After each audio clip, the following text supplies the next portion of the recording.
What's going on, guys? I got a few guys coming on, but I am waiting, so I thought I would answer some of your questions before they get on. I got this one here from Lineage Fitness. Why don't bodybuilders get a leg pump before the stage? What is different that makes you not want to get a leg pump?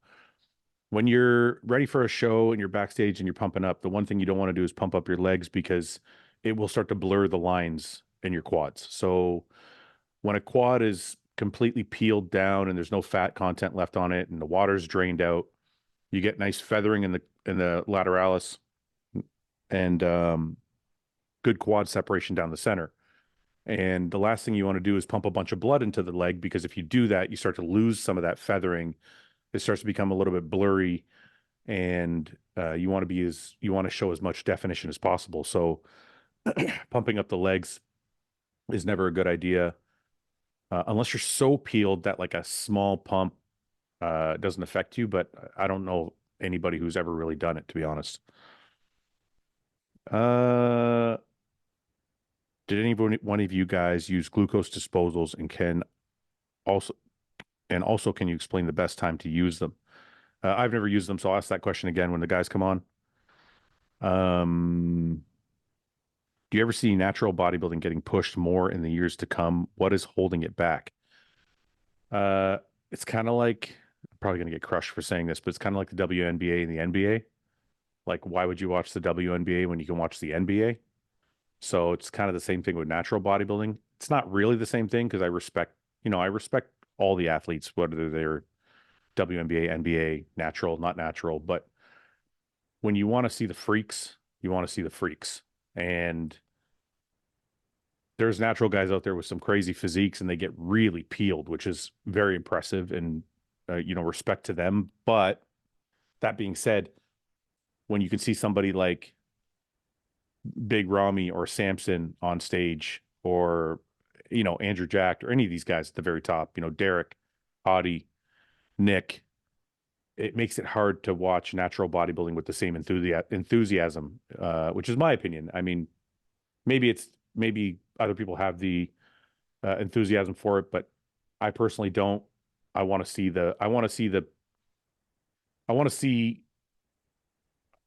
a physique surpass human limits, and I think that's the exciting part about bodybuilding.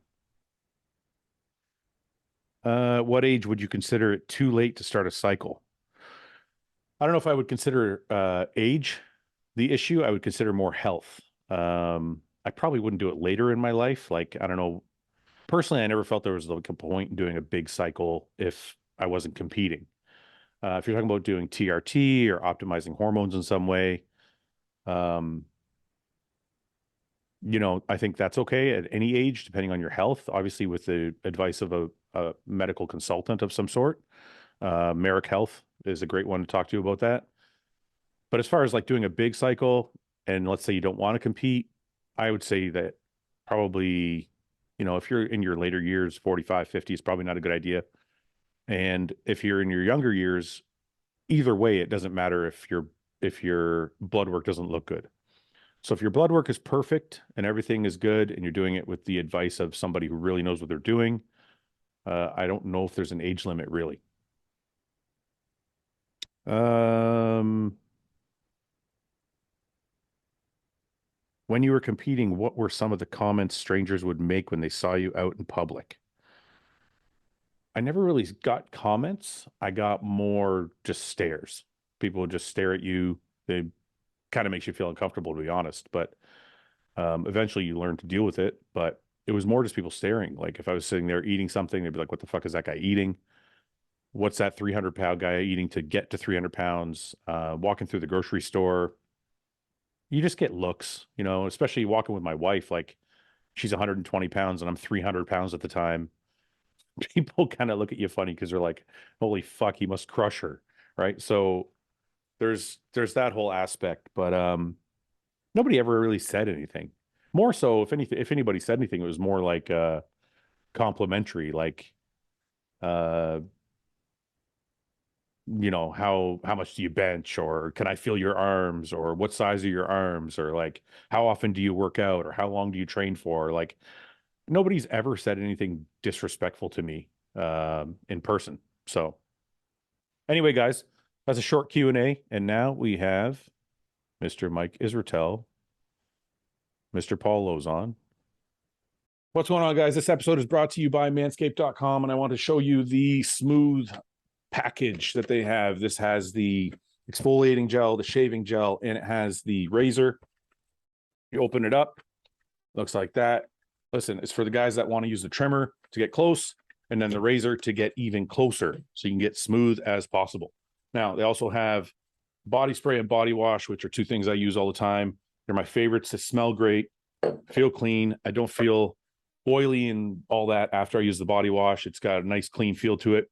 If you go to the website, check it out. They got all their other products. Go to manscaped.com/RBP. Check out all the different stuff they have for men's hygiene. They have cologne, obviously the Lawnmower 4.0 trimmer. They have boxers now. They have all these different deodorants and lip balms, everything you could possibly need. So get to manscaped.com/RBP or use code RBP at checkout for 20% off plus free shipping. And we'll have a couple more coming on soon, at least one. Yo. Hey. What up? I was doing the podcast by myself before you guys got here. Hey, Paul. Hi, Fouad. Hey, Mike. Paul, Mike, you guys have met, right? Yeah, of course. I met Mike in Detroit. That's right. That's right. Yeah, Mike, I enjoy your videos. Oh, thank you so much, man. You don't even. Okay, what was the last one you watched? Don't lie. Well, you were doing some jujitsu with your wife a couple days ago. Hey, there we go. Yeah. Are you sure that's not the OnlyFans side? Well, I may have subscribed to your exclusive section. Excellent. A loyal follower. Is it okay if I jet off to pee really quick and be right back? Go, yeah, All right, yeah. I'll be right back. I just did another podcast and I had a whole bladder. Oh. All right. Mike, what are you doing? Oh my God. I can't even feel my penis right now, so I don't need to pee off. Congratulations on your surgery, brother. How you feeling? Buddy, how did I make this view better on the phone? Is this gonna happen? Hit the lock screen. Swipe down, hit the unlock, and then there you go. Well, it's even better. Look at these fucking balloons I got. It's your dog. Nice. Who's there with you? I got a gift of this hip hip hooray. Get those electrolytes up. Yeah. Who's with you? Who's with you? Just Cat? Yeah, and my film guys. They're not with me right now. They went to get something to eat. Oh, you're all alone. Yeah. Success? Yeah, it was easy. It was the best surgery I've had in terms of I don't remember shit. I just woke up and it was done. So just so people watching understand, Mike is at a hospital in Montreal, Mike? Yeah. So it's a clinic called Westmount Surgery Clinic. So it's like a privatized clinic out here. So Mike's at a clinic in Montreal getting hip surgery, which he's documenting. Eating muffins. There goes your diet. Your diet went down the shitter today, I guess. Yeah, he's got to recover. I gotta get my blood pressure up. Yeah. This is the Mike I like. See, I don't like diet. I don't like diet Mike. Can we have the old Mike back? Can we have the Uncrustables Mike back? That's the Mike I want. If someone brought me Uncrustables right now. If anybody's in Montreal, but by the time this airs, they're not going to be. Yeah, you'll be out of there. They're gonna come to the Westmount Clinic with boxes, and I won't be here. Yeah. So what? So did the doctor tell you surgery went well? Any news? Did he say anything? He literally left here and got on a flight back to Toronto, but he FaceTimed me. Yeah. No, he's a good dude. It's just Dr. Rodriguez. He works out of Humber in Toronto, but he does private stuff here and goes back and forth. Well, it's good, man. I did the private because I could, it was either I was going to wait 8 months or I could get it in 2 weeks or a week. Did you get a good deal on it? Could have been better. It was a nice discount, but the hotel I'm staying out here is sick though. Yeah, the Burks Hotel, that jewelry brand or whatever. Yeah. It's fucking crazy, man. Did they put you there, or did you pick that hotel? No, they give you a corporate kind of rate thing because that's one of the hotels they're affiliated with. Okay, that's pretty. So good. You said to me they want you back on your feet tomorrow. I tried to get up right now. They just got to get my blood pressure up more. Really? Are you serious? That fast, eh? Yeah, I'll be walking in like probably an hour. What is it? Did they do some kind of special surgery, like with lasers or something? Because that's how it was for my hernia surgery. Like they wanted me to get back in the gym kind of like within a week. No, they did like well, they did an interior approach. My other ones were posterior, so they didn't. It's just not as invasive. Yeah. And he's more of in the camp of like people loading the joint faster once they're out of surgery to get like blood flow going and just get everything moving. Okay. But it won't cause, obviously, it won't cause any issue getting on it that quickly. No, Mike, have you ever heard of that? You're a science dude. Have you ever heard of like hip surgery and then getting on it like right away? Is that a new thing that doctors are doing now? Seems to be a new thing. And obviously it's not getting on it like crazy, going to fucking 900-pound squats. But I think the less you can lay in bed and the more you can introduce some gentle mobility and work your way up from there, the outcomes tend to be better. yeah. Mike, are you good, man? What the hell is going on here? I get in, this motherfucker's in a hospital bed. Sorry, we didn't explain to you. Mike ate too many muffins, so he had to go to the hospital. That makes sense. His stomach What Tragic. happened to me? stomach pumped. I don't know. Somebody's Hello. calling you or something. There you go. Hello. There we go. Click him. Well, Mike's high on drugs right now. Number one. No, I'm not. I'm not. I'm really not, and I wish I was. I don't know why I'm not. Mike, you're in a hospital. You got to start being like, look, I'm in immense pain and I need Dilaudid. Here, I'll start right now. Oh God. Louder, They give you a beeper. louder and less pornographically. Yeah. I got this thing. Push the button, and when she comes around, they're always going to ask you like, "What's your pain out of 10?" And just be like, Crazy. Well. Fucking crazy. Can barely stand it. Hernia surgery? No, Mike is I have a hip replacement. I got to My call left you. hip. I got to call you Izzy today. Yeah, sorry. Go ahead, Mike. Izzy's totally fine. Yeah, go ahead, Mike. You can explain.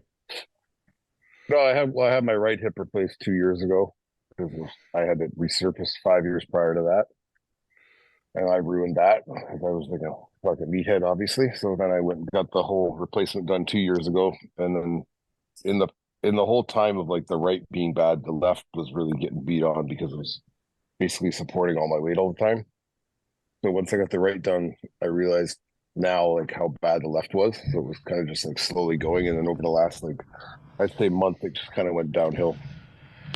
So Ian, I'm did you? not waiting. I know what this pain is. Ian, did you dye your hair? No, I just took a shower, so it's wet. Okay. So I was late. Sorry, I just got back from the gym and then hopped in the shower and got right on. Okay. How you doing? Good, you? Good. Mike's high. Which one? No, Which one?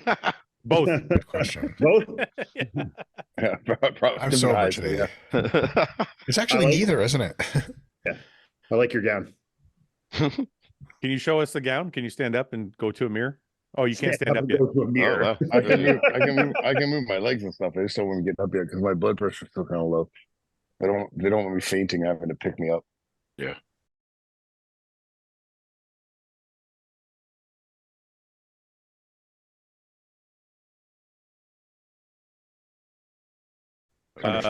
Mike Israetel. I'll just call you Izzy from now on. You're how many? You're 2 weeks out now. Are you chewing cereal? Don't you know that cereal is poison? You can't eat cereal. I'm not. Your microphone is so clear. I can hear the chewing. ASMR Isn't it fucking crazy? video. You guys are now an ASMR podcast. Enjoy the extra clips. We're just gonna listen. FOMO. I need to go back downstairs to my microphone. You know? What are you eating? These are protein puffs. They're salty, but I eat them with a spoon because I have zero class and I don't want cheesy fingers. They're like 20 It's grams like of the episode- protein. It's like the episode of Seinfeld where George eats the Mars bar or the Snickers Yeah, with a fork and knife. Yeah. Yeah. Exactly. I guess those are my people. So yeah, it's just like Cheetos, but it's 20 grams of protein, 21 grams of protein, 2 grams of carbs, and 4 grams of fat. So it's actually very macro friendly. And, I just can't. Me and you are gonna get into another fucking argument. I can't wait. But yeah, I am too. A little less than 2 weeks out for my first show of the season. So Where are you?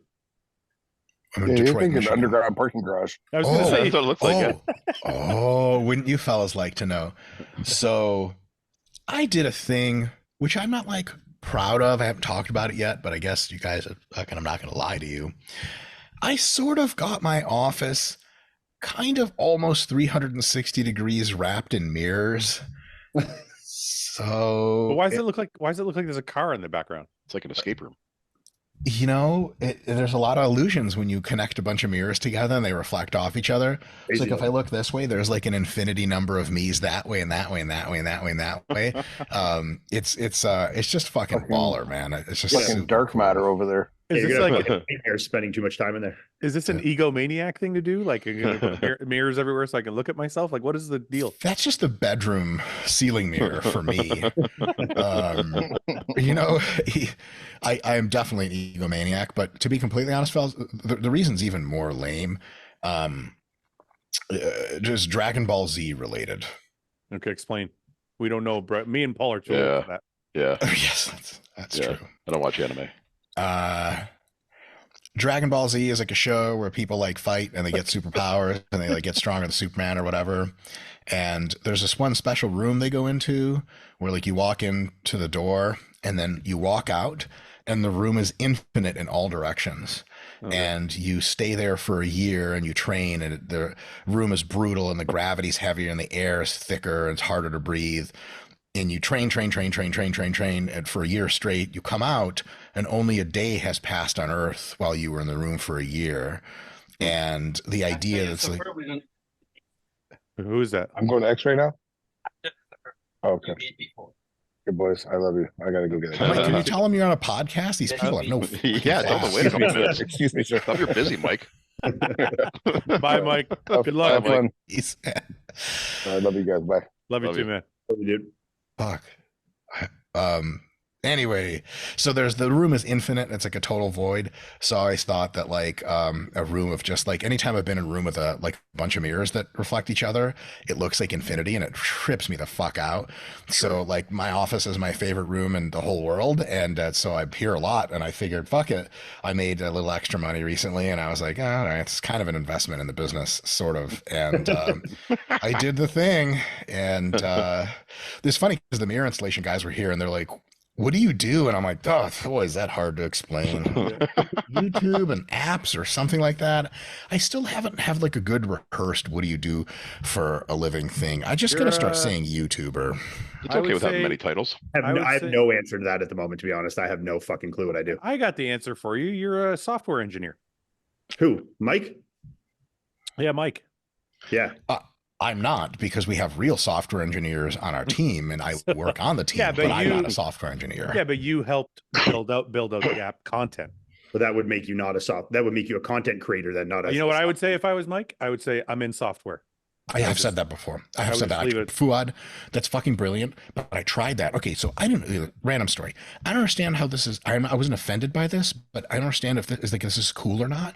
But I was at the bank with my wife, and we were like moving some money from one account to another to help some family members out. It was they didn't need it. It was just a very nice thing to do. Mm-hmm. And you know, the lady like. It looks up the accounts, and you know, obviously the accounts kind of look ridiculous by normal people standards. And she's like, "Wow!" And I was like, "Is that cool to do that?" That's awesome. Whatever. I'm like, "Hey, hell yeah!" But then like, she's like, "So what do you do?" And Fouad, I tried your shit, bro. I was like, "I'm software," and she's like, "Oh, what kind?" And I was like, "Jesus, that didn't work at all." Blocking a punch and still getting in the face. The follow up, like, no, then you just say, I have the largest selling app in strength and conditioning or whatever. I'm an app developer. Yeah. App development. That's what I would say. I ended up going that route. I was like, fitness. We make two apps. One helps you eat better and one helps you train. And she was like, I don't care anymore. And she switched to typing on her computer. And I just looked around awkwardly. So I didn't actually care. It was just a pleasantry. Can I just say that's how inappropriate that is? Like if I was at the bank and somebody was like, wow, I'd be like, okay. For sure. It's like, okay, I know that's a kind of a compliment, but at the same time, like you work at a bank. So like, but it's better than the opposite reaction you could get though. Like, poof. Like, ooh. Buddy, you sure you want to be giving your family money? Yes. Right. You sure you want to transfer money out? You know, how much in here, man? You know, speaking of that, Mike, when I was bodybuilding full time, people would ask me what I do for a living, and I would say I'm a bodybuilder, and they're like, "What does that mean?" So it's kind of like the same thing. Like then you have to explain. Well, my analogy was always it's like golf. We compete all over the world, but we have sponsorships and contracts, and we get. But you always had to like explain it because nobody knows what the fuck that means. Ian, I don't know if you ever experienced that, like, or you even said that. Like, how did you? Yeah, I've had people before ask me, like, when I've said I'm a professional bodybuilder, they're like, okay, so like, what do you do? Yeah, they're like still like, okay, what? Yeah. But what do you do? And I'll be like, I compete and I have endorsements. The end. You know? Yeah. But then they're like, so people pay you to work out, and you're like, well, yeah. Technically, sure. Yeah. That just blows them. Then they're even more confused. Did you ever not say bodybuilder? Did you ever say something else just to like not have to deal with it? Me? Yeah. No, because I thought I felt awesome saying that I was like a professional athlete of some kind, you know? I'm gonna say that every single time. Yeah. So Mike, how is your prep at 2 weeks out? How are you feeling? Are you excited about the show coming up? Your prospects of getting a pro card? How's everything going? I'm surprised you're in such a good mood. Yeah, same here. I'm at the point of like just delirium. I don't know which way is up, so might as well smile. I am not excited at the prospect of turning pro because I've fucked up my peaking and looked like shit so many times. I cannot be bothered to get excited or hopeful anymore. Yeah. Good news, it has nothing to do with if I turn pro or not. The physique is the only thing. So I'm just trying to focus on just the daily and hour to hour process of bodybuilding. My coach is Jared Feather. This is the first time I've really had a coach for real. Yeah. And him and I have developed a plan together, and he told me some of the things are doing stupid and do this instead. So listen to him on that. Just executing the plan. I would say it's incredibly liberating to have a coach.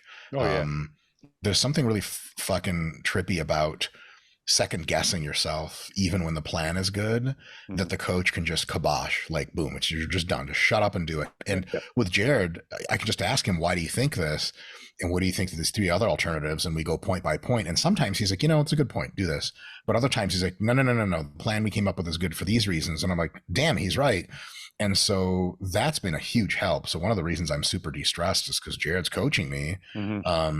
And then my physique, it looks different than ever. Like, it's just way better than it ever has. So that's nice, and I still have like some levers to pull. Well, I forgot what podcast I was on. Jesus, I'll just say what levers. Like, I still have to pull out growth. Yeah. And the 6 units of Serostim for me is like 5 to 7 pounds of subcutaneous water for sure. Yeah. And so when I pull that out, it's completely transformed my physique. I get really watery. I wonder if you guys have ever dealt with this. Well, on a real nasty deficit, do you guys ever carry like water under the skin, and then when you carb back up, it just all like gets crushed into the muscles or floats away? Like, because guys say like when I'm like in a real big deficit, I'm getting leaner and I'm dry, but I'm not full. Whereas if I fill up, I'm a little wet. And for me, it's like it's full and hard, or it's like depleted and wet, which is the worst fucking thing in the world. So right now I'm depleted and not dry. So it fucks with me, but I do have glute striations from the back while depleted and got some water. So I'm like, I can't really hate on that. So at this point, Fouad, I'm just trying to like one step at a time, do the shit, pump up, do this, do that. And whatever the judges decide to put me, I'm going to be taking a shot at the universe. I'm going to be taking a shot at Masters National. I'm going to be taking a shot at North Americans. And then if I don't turn pro by then, I'm going to be taking a shot at Masters USA. So potentially 4 shows ahead of me. And, I'm going to do my goddamnedest. Can I give you a tip? Please. Cut out the protein puffs. Fuck you, Fouad. Fouad, you're gonna take these. I knew he was gonna go some bullshit route. That I was like, he's going for it. From my cold, dead, cheesy hands. Cheesy hands. The detectives are like, this guy's dead. Okay, but listen, wait. Okay, protein puffs on his hands. Let me ask you a serious question. Don't even fucking start here. Shut up. We're not going to get into a debate. No, I don't care. I don't care what the fuck he eats. Look. He said he's in the best shape he's ever been. But to answer your question about depleted, I've never been depleted and watery. Usually the more depleted I get, the more crisp I get, but the muscle's flat. Like I don't know how Iain feels. Like I generally don't, if I'm in shape like the last couple weeks and I'm flat, I'm generally very, very dry in the mornings when I wake up. So Yeah. Iain, I don't know if you're the same or different. Generally, I'm the same way as you, but I have experienced it the way that Mike is saying. I mean, like, not all preps are the same thing. Yeah, you know, bodies responded different ways at different times of my career, you know, depending on how muscular I was, kind of how the prep was going, kind of the, you know, the inputs and outputs, you know. So I have definitely experienced what he's saying for sure, where I've been like flat and I know the body fat is very low, but there's just like the flatter I get, the more watery I look. Yeah. You know, and then if I eat a little food, I get drier and harder. And fuller. So I definitely understand that experience. So you know what's crazy about that? Yeah. You know what's crazy about that is I've experienced it, but only in my stomach. Yeah. My stomach is the only thing, like my abdomen is the only thing that when I'm really, really flat, it gets washed out. Mine goes zero. Yeah. Yeah. Yeah. And I have to be like peaked properly for my abs to look tight. Yeah. Well, I also have I never had like the deepest separated, like I don't have like, as Mike would call them, ravioli abs, you know, so I don't have like those big fucking chunky things. So if I'm not really full and there's not enough like pressure behind the muscle against the skin there's like no depth to those at all, you know? Okay. So let me go back to not a debate, because I don't want to debate the foods you're eating or anything like that. You have a coach and that's all good.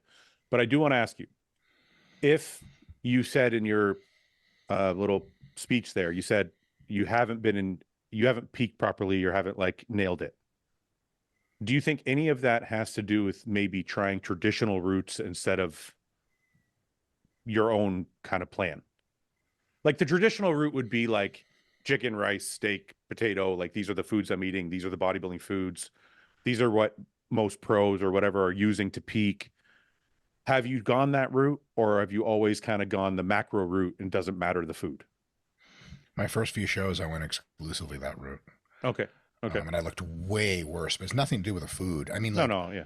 To put this in perspective, I didn't take any thyroid support. Okay.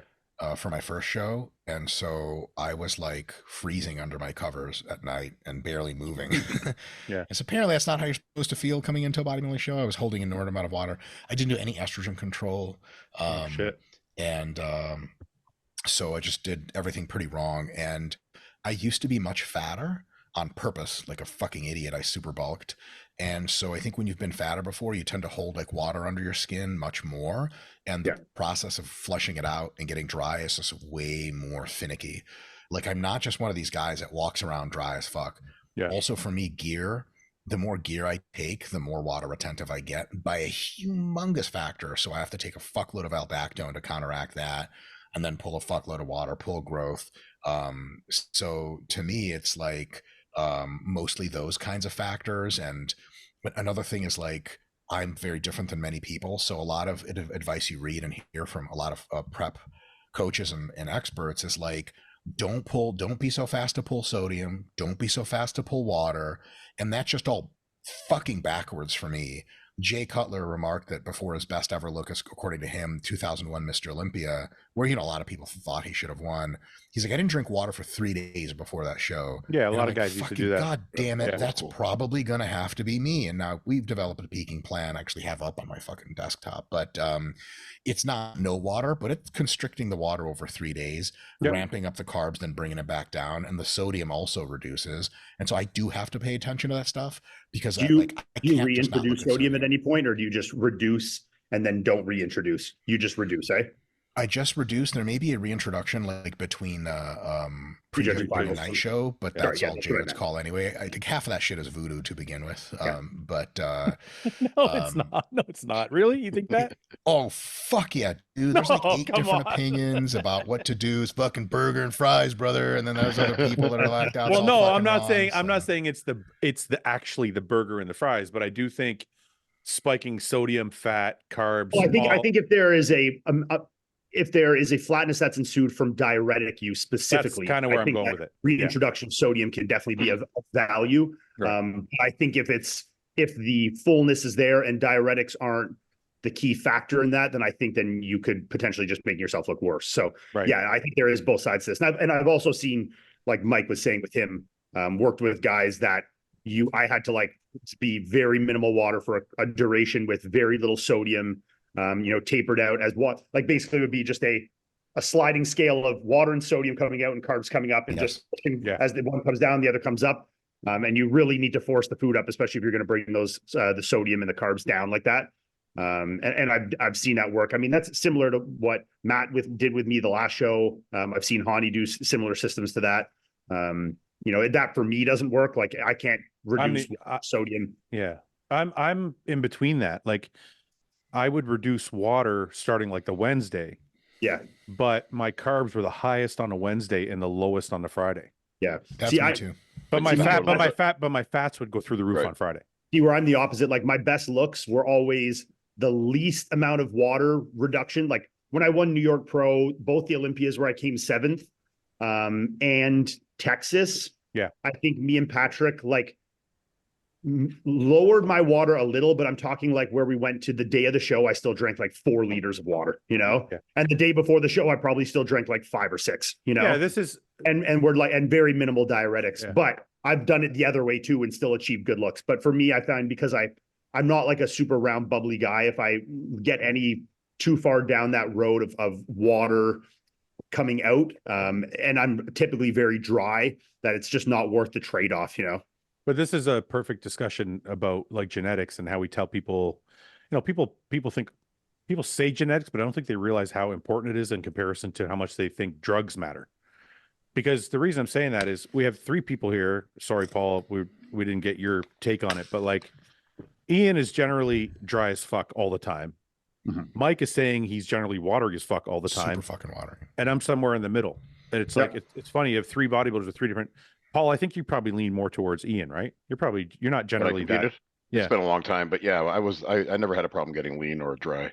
Yeah, but you never, I wasn't big. Yeah, I don't remember you ever holding a lot of water or anything like that. No, but I was never as big as you guys. I competed at like, 200 pounds, give or take. I mean, I remember a few years when I was working with Chris and his autoimmune was like in the first few years of acting up a little bit and we didn't really have control over it. I mean, some of the like edema and water that we were fighting was just like absolutely outrageous, like with his kidney autoimmune. So, I mean, I've seen it from the ends where it's like, you don't even know what's under that, you're like, I'm hoping we get to the show and the body fat under all this water is non-existent because I really don't fucking know. And I don't want to put diuretics in him preemptively to see what's under it with someone with kidney issues, Right. Wow. Mike, do you think your water retention, let's just call it issues, do you think they're related to food choices or do you think it's just a genetic thing with you? I know you said drugs make it worse, but like, why are you laughing? So you just keep going back to the food choice. I'm not. No, I'm just. Every time. Do you think it's the food? Do you think you're being? No. You actually already asked this question. Mike, do you think it's the protein puffs that are making you? That's not. I'm speaking. Listen, I'm trying to. Okay, can we just stop for a second? I really wasn't attacking. I know. I'm trying to give general knowledge to the people watching that there are people.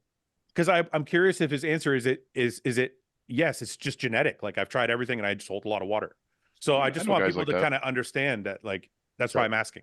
Yeah. So if I'm on TRT, I'm so dry that I'll cramp up bending over too fast. Okay. Like my quads will cramp. Yeah. If I'm on big doses here, I'm fucking watery as shit. And it takes a lot of pharmaceuticals and sodium reduction and water and all this other stuff and carbs in order to bring me in remotely as dry on serious doses as I would be TRT situation. Do you find that there's any correlation between if you ramp up your AIs that you get drier, or do you find there's like a diminishing returns in that after a point? I was just going to ask. So not only do I have blood work that shows my estrogen's never outside of the normal range, AIs don't do shit for me except kill my soul. Yeah. So like, like if you drove them to like non-existent values, would you get drier? Oh, I have. Yeah, I took Letro for like 2 weeks. And it didn't do it. Yeah, about the same. Really? Yeah. And so for me, it's just not estrogen mediated, which is like it I'm the can be same. It's not estrogen for me either. mediated for people. And if it is, it's like a boom, that's it, easy fix. Yeah. But if it's not, you can take all the, because your estrogen can only go to 0 and no further. So once it's at 0 and nothing's happening, clearly like that's not it. Right. I wish it was it, man. I would have fucking done some better shit in bodybuilding a few years back when I tried that. It wasn't it. So, sorry, Mike, can I ask you this? Have you tried different stacks? Like, because you're saying it's primarily from your cycles. So I'm like, have you tried different stacks to play with what might be causing the most water issues, or is it just anything? Like, so as long as the androgen load is high, I get lots of water retention, but details do matter. So like if I take any kind of DECA, holy fucking shit, 20 pounds of body water. I remember hearing like Lee Haney would diet on like DECA and Anadrol because as soon as he lost fullness, he would just collapse like into skinny guy mode again. That's me. There you go. So like there, to your point of genetics, like people can be different, and so just applying the same template to everyone is such a fucking disaster. And I tried a lot of people's templates and it was a fucking disaster. But basically for me, what I have learned over time, what works is, especially as I get closer to the show, like currently I'm on 100 test, 800 primo. Yeah, I was going to ask you about that. Of all of the injectables, primo loads the least water, so surprise. Right. And then Masteron can work too, but Mass Primo really, like, you're splitting hairs, I think. And then I'm at 100 tren per week, not per day. Every day, right? Every day, baby. I start out and just scream at the sun. Eat the fucking needle after I'm done with the shit. One parable and amp daily. Yeah, that's right. That's what it's for, right? And so 100 tren, and tren drives me insane. Does it? But also just fucks with my body so goddamn well, dude. It transforms me. It just burns fat, builds muscle. I was doing like incline press machine. You guys have seen the gym. Like last week, and I had taken tren out for a little bit just to see how it fucked, and then put it back in. And as soon as I put it back in, I was like, oh man, I hope I hit a PR. I hope I'm not losing muscle. And at like rep number 9, when the goal was 10 with the app, I'm like, I just started laughing. I'm like, I can just keep going. This is stupid. So tren is there, just a low dose, and then I'm on 100 VAR a day.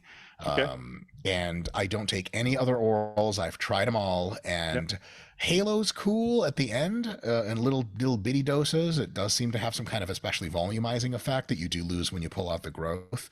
But VAR makes magical love to my body. It gives me some, because it does, but other than that, the kind of fullness and even dryness and roundness and just all around awesomeness that I have on VAR just can't be beat. And so I just 100 VAR on top of that whole fucking shit. And that's been my last like 3 or 4 weeks. And that's so beautiful. Mike, you're not taking, you said that's the only oral you're taking. So you're not taking any estrogen. You're not taking any AIs. No.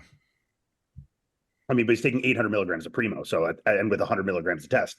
So I'm not sure. I'm sure if he did lab work, his estrogen is probably on the moderate side. So I mean, I don't think it would be, at this point, I don't think it would be necessary. And if he knows already historically that driving it down further is not going to make him look better but feel worse, I think if you're in a good range, I don't think that there would be any added benefit to adding that in, especially if you're controlling it already with the primo. And like you said, you have so few aromatizing compounds in there. I mean, you have 100 milligrams of test is really the only aromatizing compound in your entire stack. The primo bone's not, the tren's not, the anabar's not. Maybe do if you can drive your estrogen lower, you might hold less water and be able to keep. But I asked him that earlier. Yeah, but he didn't say he was at 0. He said he was at normal. No, but he said when he did drive it to 0, he didn't get any drier from being in a normal range. Not this prep. He's talking about that's a different prep. No, but historically. So every prep is different. I've had multiple preps where I did 0 estrogen management, and multiple preps where I crushed my estrogen to 0. I can't reliably tell them apart if you show me one picture from the other. So in 2020, I did a show where I drove my estrogen to 0 for like 2 weeks. It looked okay. In 2021, I had my all-time best outing. I didn't even fuck with any estrogen at all. And I was dry and all that really good stuff. It just wasn't quite as dry and as lean as I would to get the nod. I got second place that year. But estrogen's a thing. But also, some amount of estrogen, there's a conversation for it giving you an overall better look. Right. It does promote better sleep. It does let you volumize more. It's just a matter of like, if you know that estrogen causes a shitload of body water at certain levels, yeah, you got to cut it down. But if it's already pretty low or managed, there's just not a lot you get out of it by pushing it to zero in some cases, unless it's just you're after more suffering for no reason. So Yeah, I guess traditionally I've just enjoyed suffering. listen, Because suffering I'm like, 50 other ways. no, because I'm like, I think back to some of my preps. Fuck, man, there was some where I was like, there was some where I was on Arimidex, Nolvadex, and Letro.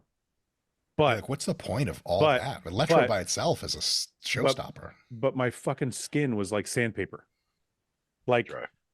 results matter. So I don't know But if do you you can think say. that combination, you think if you took the Arimidex and one of those out, that it would have been the same? Well, I can tell you this: I've done a number of different types of things with AIs while throughout my career.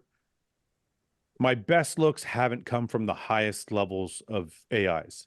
Yeah. But my Just like driest, Mike said, but, they can only, but, you can only drive it so low, you know. but my driest looks came from the highest levels of AIs. Did it fuck with your training though at the end, the way you feel? Oh yeah, there's no Yeah. doubt. Like you become like, you still have power, but it's for like 2 reps instead of Right. fucking instead Yeah, of and I 8. think there's something to be said for that, because I mean, I think in terms of rendering a good look, like a little bit drier to what the look could be compromised by having your training go to shit for a few weeks. I think I'm going to take that trade off and train a little better for a couple of weeks, all day, every day. You know, so it depends. You know, it depends on you and your physique, I guess. I think there's a happy medium. I personally don't think course. it's I don't think it's Well, it's not black and white. I don't think take Arimidex, Nolvadex, and Letro, because that's obviously overkill. The coach I was working with at the time is known to be a little bit harder that way. And then, the in between to me is like, sometimes you just need some Arimidex and some Nolvadex, or sometimes you might just need, like Mike said, just some Letro. I don't think I've ever done a prep once though with no AIs. I think that would fucking probably terrify me, because I've just seen too much of a good result using them. Yeah, I did when I was young, Yeah. before I really knew about like their deployment. Like Mike said in a couple of shows where he did none of that at all. But as I got older, there would always be generally some in, but most of my best looks were quite minimal. I mean, Less than more, yeah. like 12.5 milligrams of aromacin, like every day or every other day, like at most, like very minimal, you know? Yeah. I think it depends on the rest of your stack as well. So like you Yep. said, like he's only taking 100 milligrams a test. So What are you Yeah. trying to Yeah. inhibit in the aromatization? right. you know? Right. And right. if I don't get a very dry look at the first show, the second show is 2 weeks later, Jared might be like, all right, let's throw in some AIs. Like, Yeah, throw Letro for 2 weeks. Yeah, okay. the nice thing about doing 4 or 5 shows, you have it. The other thing that always scared me, and I played with both of these things in my career, so I'm not saying either one is right or wrong. I always felt like my physique looked worse when I pulled my growth. So Me too. Every time. Flatter. Because I couldn't get the same level of fullness. The roundness, yeah. It's impossible.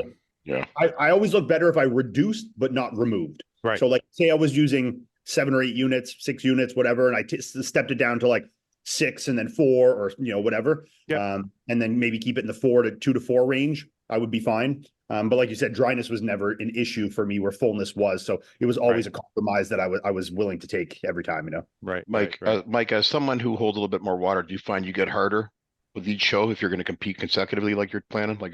I've never competed consecutively. This is my first time ever. Really? Do you think it's sorry, go ahead, Paul. I just from being a judge and fan of bodybuilding for many years, it seems like some people who are that type of body get better with each show.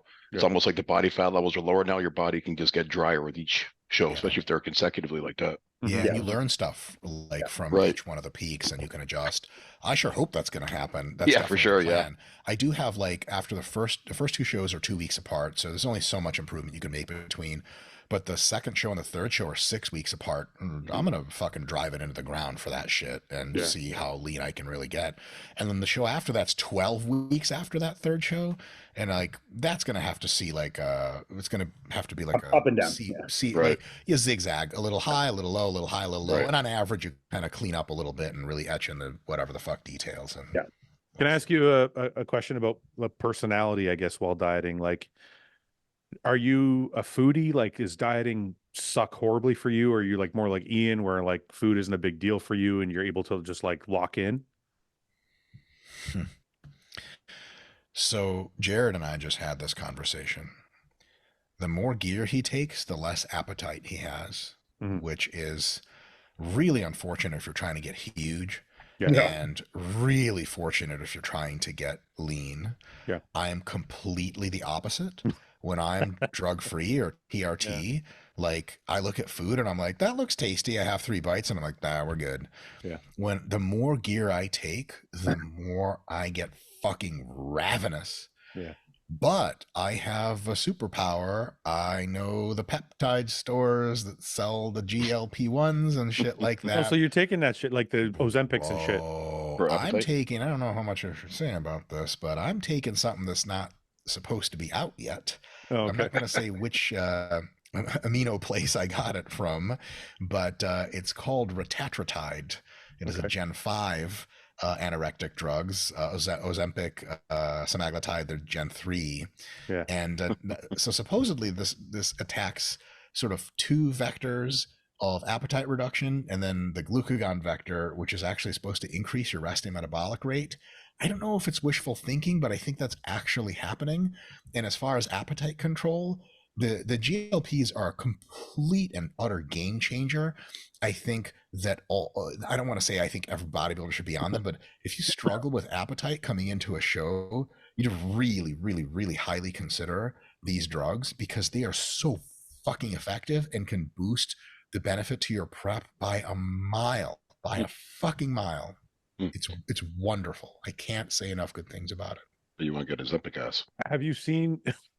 Well, heard about you've seen this. pictures of my ass on Instagram. I don't know Yeah, if that looks like, yeah. people are like, oh my God, is that Ozempic ass? Like, yeah, don't do it. You'll get a walnut looking ass. It's terrible. Get off Have you seen? Ozempic. Have you seen any of the Ozempic like horror stories, or are those bullshit? Or are those Which like, ones? well, think it's just like people having like paralysis in their stomach and they're just having Yeah. issues. Oh yeah. Oh yeah. So is that? I mean, that's not a good thing, right? Like, I don't know if No, we should be totally. promoting Ozempic. Yeah. Like, Yeah. I tried it. I tried it once, and I fucking ate right through it. Didn't do anything. Powered right fine. through it. My I man. I took it and I ate a fucking large pizza. I was like, this shit doesn't work. Fuck this shit. You should have sprinkled it on the pizza. Fouad. That's where you fucked up. You know, so every drug has a possibility of toxicity. I don't know if you guys remember back in the day, Tom Prince actually cooked his kidneys with Advil, like ibuprofen. Is that what it was? That's what it was. He was taking Oh, like fuck. 36 of them a day for like 6 months, and they were like, this is what did it.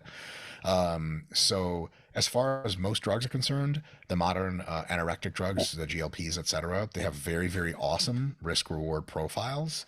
And of course, some people will have a bad time. There's probably a huge fraction of the cases in which people have a bad time. They're just doing it wrong. Right. If you just eat high-fat, super huge meals when you take the shit, you might have a real bad time because your digestion rate slows down so much that if it's a lot of calories and fat, your body's like, I didn't even know what that is in my stomach. And then you get gastroparesis, everything fucking stops, and you go to the hospital and pump your fucking guts out. If you drink alcohol on it, you can have a similar effect. If you take way too much of it, you have a similar effect. I've been a really, really awesome responder to it. The best thing I can say is folks that are interested in doing it, just start really low. Yeah. And every several weeks. So if you take the same dose, it's not until 5 weeks after you started that the blood concentration peaks. 5 weeks. So don't you go up every week, because in week 4 you're going to be like, oh my fucking God, I'm vomiting blood. So start with a low dose, go 2 or 3 weeks. If you feel nothing, go to a higher dose. If you feel like, oh, this is good, don't stop and don't change anything. Keep going, because it's going to get even more intense. And then as your prep goes on and you get hungrier, as you get leaner, you can ratchet up the dose a little bit at a time, and then go from there. And that way it works phenomenally well. Another thing, I have no problem saying like I'm on, the GLPs and I promote them, because like I just admitted to being on trend. There's levels to this. Like if we're gonna worry about, It's funny how people get GLPs, mad. man, It's funny how people get Chinese mad. bathtub trend. When Right? I told the guys on the show I was going to try Ozempic, people were like, "Oh, I can't believe he's doing Ozempic." I'm like, Fellas, I took trend for 20 years, man. Like fucking yeah.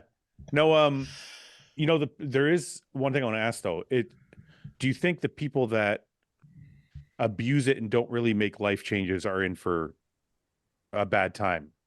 Because I guess like one of the things I hear about is people using it, but not really changing their lifestyle, still kind of eating shitty food or not eating at all, not really trying to drink any water, not really losing weight. And then they have to take more, or they're eating through it and they have to take more and more and more. And they keep raising the dose and they just are on it forever. Like, is that something you're okay with? Question. The on it forever part is intended, the medication is intended to be a long-term drug, so it's no problem with that. Oh, okay. The failing to make changes to your habits is unfortunate, I guess is the best way to put it, because what you want is two things: results and not having a total shit time of it. Mm-hmm. And if you continue to eat insanely calorie dense, delicious food while taking it, you'll both have stomach upset and you might not lose much weight. It's kind of like both suck. So if you learn how to eat properly, basically eat clean, just healthy, low fat foods, you're going to have just breeze through the diet and you're going to have amazing results. I think a lot of people are just so far afield from bodybuilding and the mentality. Like I remember talking to one of my mentors, Broderick Chavez. He was sort of telling me how like real, like top caliber diet and drugs work. And I was like, is it, so what you're telling me here is like a lot of the top guys, they're not even hungry. It's just boring to eat the food. He's like, absolutely. And I was like, how the fuck is that hard? It's not hard. I can eat the same thing day in, day out. I don't give a fuck. That's easy.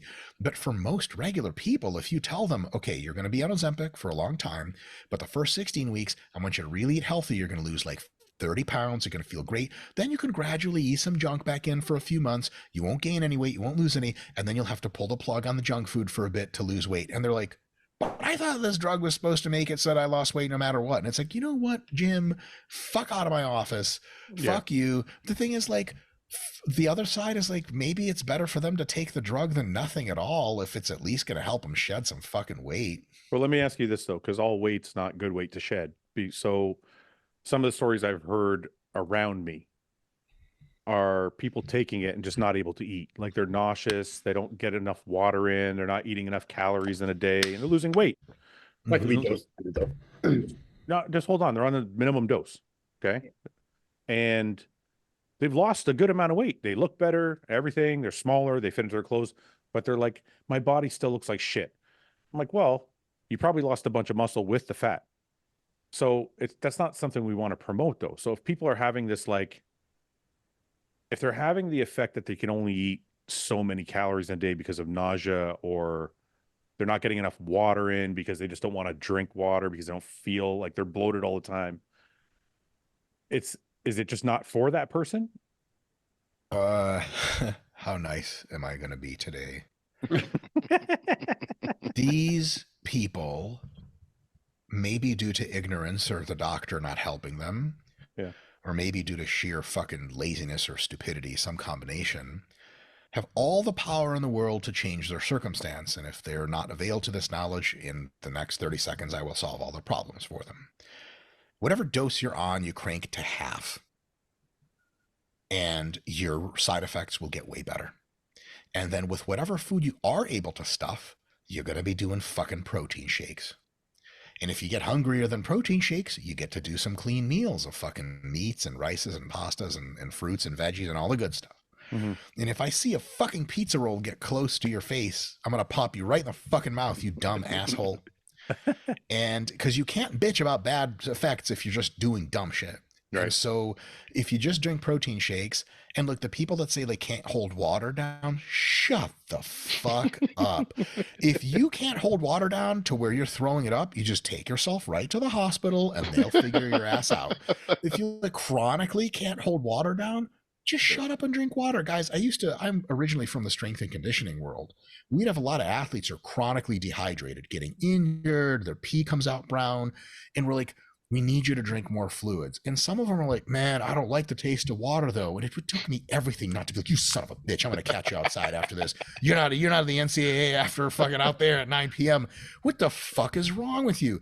And so Fouad, like some people, like you give them a Ferrari and they're like, oh my God, they fucking wipe it all the time. They take care of it, premium gas. And some people just slam it into a telephone pole. It's not Ferrari. So like if you use the GLPs properly, they're seamless, wonderful things that can empower you for the first time ever to actually stick to a fucking clean diet. So here's the thing you get on these things. A lot of people like who, almost all people who are really fat have just a much higher average food drive than everyone. They just food tastes better to them. They like it more and they fill up on more food. That just explains almost all of obesity. So to these people, if you tell them, okay, eat clean, they eat all the clean food they can. And then they're like, I still need more food. It's super hard for them to control their calories. Now with Ozempic and shit, they can crank their calories to whatever they need based on taking more or less drug. And they can actually follow a clean diet for the first time in their lives. They finish a chicken, they finish a broccoli. Someone's like, cookies. They're like, actually, no, I don't even feel like it. The first time in their lives, those people have unreal success. But my wife and I talk about this all the time. She's a medical doctor. If we give you this drug that empowers you to eat well, and you just eat fucking pizza rolls or tacos or whatever, and you're like, my stomach hurts. I'm kidding, sort of. I just don't care. I just don't care about Okay. You know I got the point. There's no personal responsibility being taken there. Right. No. Right. That's easy. I get it. I understand everything you're saying. I didn't mean to get passionate, Fouad. No. It's okay. I That's like great. Listen, we're not talking about me, but I like the passion. So let me ask you this. Are you into Latinas? I'm kidding. Let me ask you this. So you just went on about the GLPs as if it was a monolith. Everybody should feel this way. But half an hour ago, we spoke about drugs and how they all affect us different. And we all have different genetics. So how can we talk about one drug like we're all different, and the next drug is everybody should feel this way? Yeah, like definitely not everyone. I'd say a huge fraction of people, if you adjust the dose and the diet appropriately, should have a good time of it. Should It doesn't even mean, But yeah. But I'm just saying we most can't, people. like what I'm saying is your passion comes across like, hey, if you can't do this, you're a fucking idiot. But where I'm coming from is we just went over the nuance of saying that there are two pros on here and two bodybuilders, and all four of us are different. And we all respond to drugs differently. So it would stand to reason that the GLP is in the same boat. It's not necessarily because you're a lazy fat fuck. It could be just because your body is responding differently to the drug. Totally. I was making a specific point about the lazy fat fuck. If you were told to eat a good diet and you're like, nah, I'm just going to eat pizza, you're a lazy fat fuck. Agreed. End of conversation. Agreed. Yes. But if you, there are multiple different kinds of these anorectic drugs now. Some will fit better than others. And some people just don't have a good time with any of them. And they're going to have to rely on either other drugs or the drug-free lifestyle to get the results. Totally 100%. I think that's how that makes sense. Okay. Well, after the show, maybe you can tell me about the special drug you're on, because I can't stop thinking about food. I need something to stop me from fucking eating. Yeah, I can tell you right now. I think I said it out loud. Oh, what did you say it was again? Yeah. Sorry, you did. So it's retatrutide or retatrutide. I don't know if I have to say it. Retatrutide. Maybe I'll give it a shot. Yeah, well, good luck finding it. But it's I got sources. My man. So like, here's the thing. Like, it's not actually manufactured by real companies yet. So I don't know if the guys who made it in the fucking backdoor lab actually made real retatrutide, but it's at least an anorectic. I know that. And it's at least got some GLP-1 magic in there. I know that. They make Ozempic. It's real Ozempic. It's underdosed. I tell you what, fellas, shopping at like amino labs and shit for this kind of stuff, and also I've taken real Ozempic with a prescription before. Yeah, man, nothing fucks with pharma. Oh God, no, I know that. Yeah, damn, that shit is so goddamn good. Yeah. You have to take 2 times the dose of the fucking non-pharma Ozempic to get the same effect. But it's like getting Serostim or Eli Lilly growth when you've been doing the Chinese blue top shit, and you're like, have I been on growth, or are people lying to me? It's salt water. Yeah. What's the fourth iteration of Ozempic? You said Ozempic was the third. What was the one after that? Tirzepatide. I tried that one, but underground. That's the one Melissa used. Yeah. It didn't do fucking anything. I'm like, this is not. It worked for Melissa too well. Really? No way. What's too well? Well, don't you remember the summer when we went to the? Yeah, and she lost like a crazy, yeah, and she was taking very little, but it worked very well. Like, I mean, it was. It was exactly like Mike was saying. It's like it made her eat exactly like she should and blah blah blah, but she like drove it a little too hard. She got like excited by the results and pushed it a little too far. And I was like, okay, maybe I've lost a little too much. I should back off this a bit, you know. I need to get your source after we get off the podcast. I need to get some of that shit. Anyways, Mike, I think people would be surprised to know that you're using that to help, but I think it's good that you are saying it, because why not? Like, man, I used to fucking listen. I'm a foodie, and not necessarily like quality food. I just like same.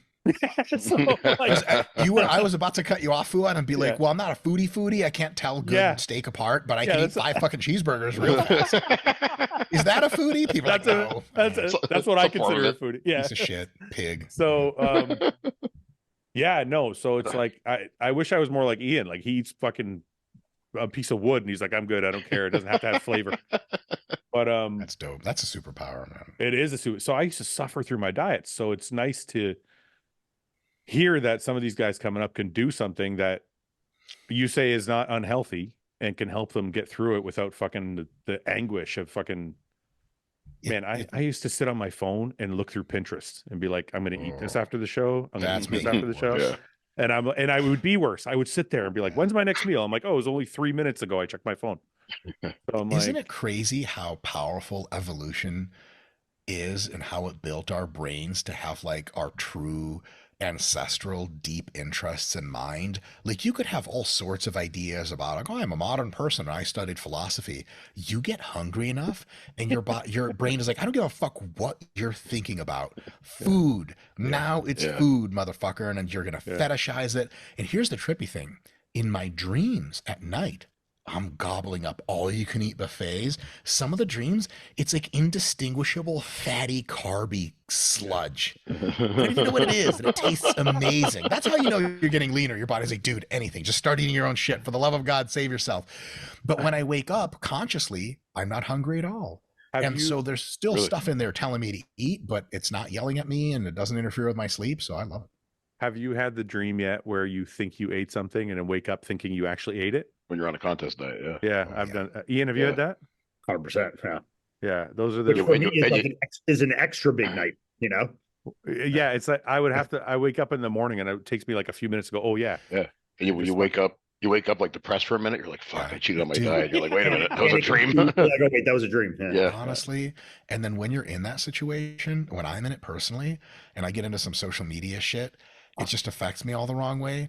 So for example, this is a slightly different conversation because it's about like filling out or whatever, but like not jealousy, but low-key jealousy from prep coaches or from competitors that do these posts after show week where they're like, yeah, man, fucking metabolism was revving out of control, so coach had to push 9,000 calories into me every day to keep me full. I'm like, you son of a bitch, you fucking lucky asshole. Like, yeah, it was tough, but we got to put the cheeseburgers. And I'm like, Jesus Christ, this is what it's called to be a tough athlete. That's how hard it is for you. God damn it. I'm over here fucking thinking my fingers. I could eat a few. I don't need all of them.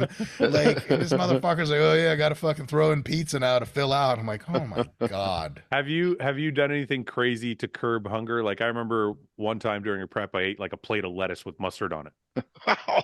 to curb literally, like I took like a half a head of fucking iceberg lettuce, ripped it all up in a plate, put mustard on it, and I ate it just to make myself feel full.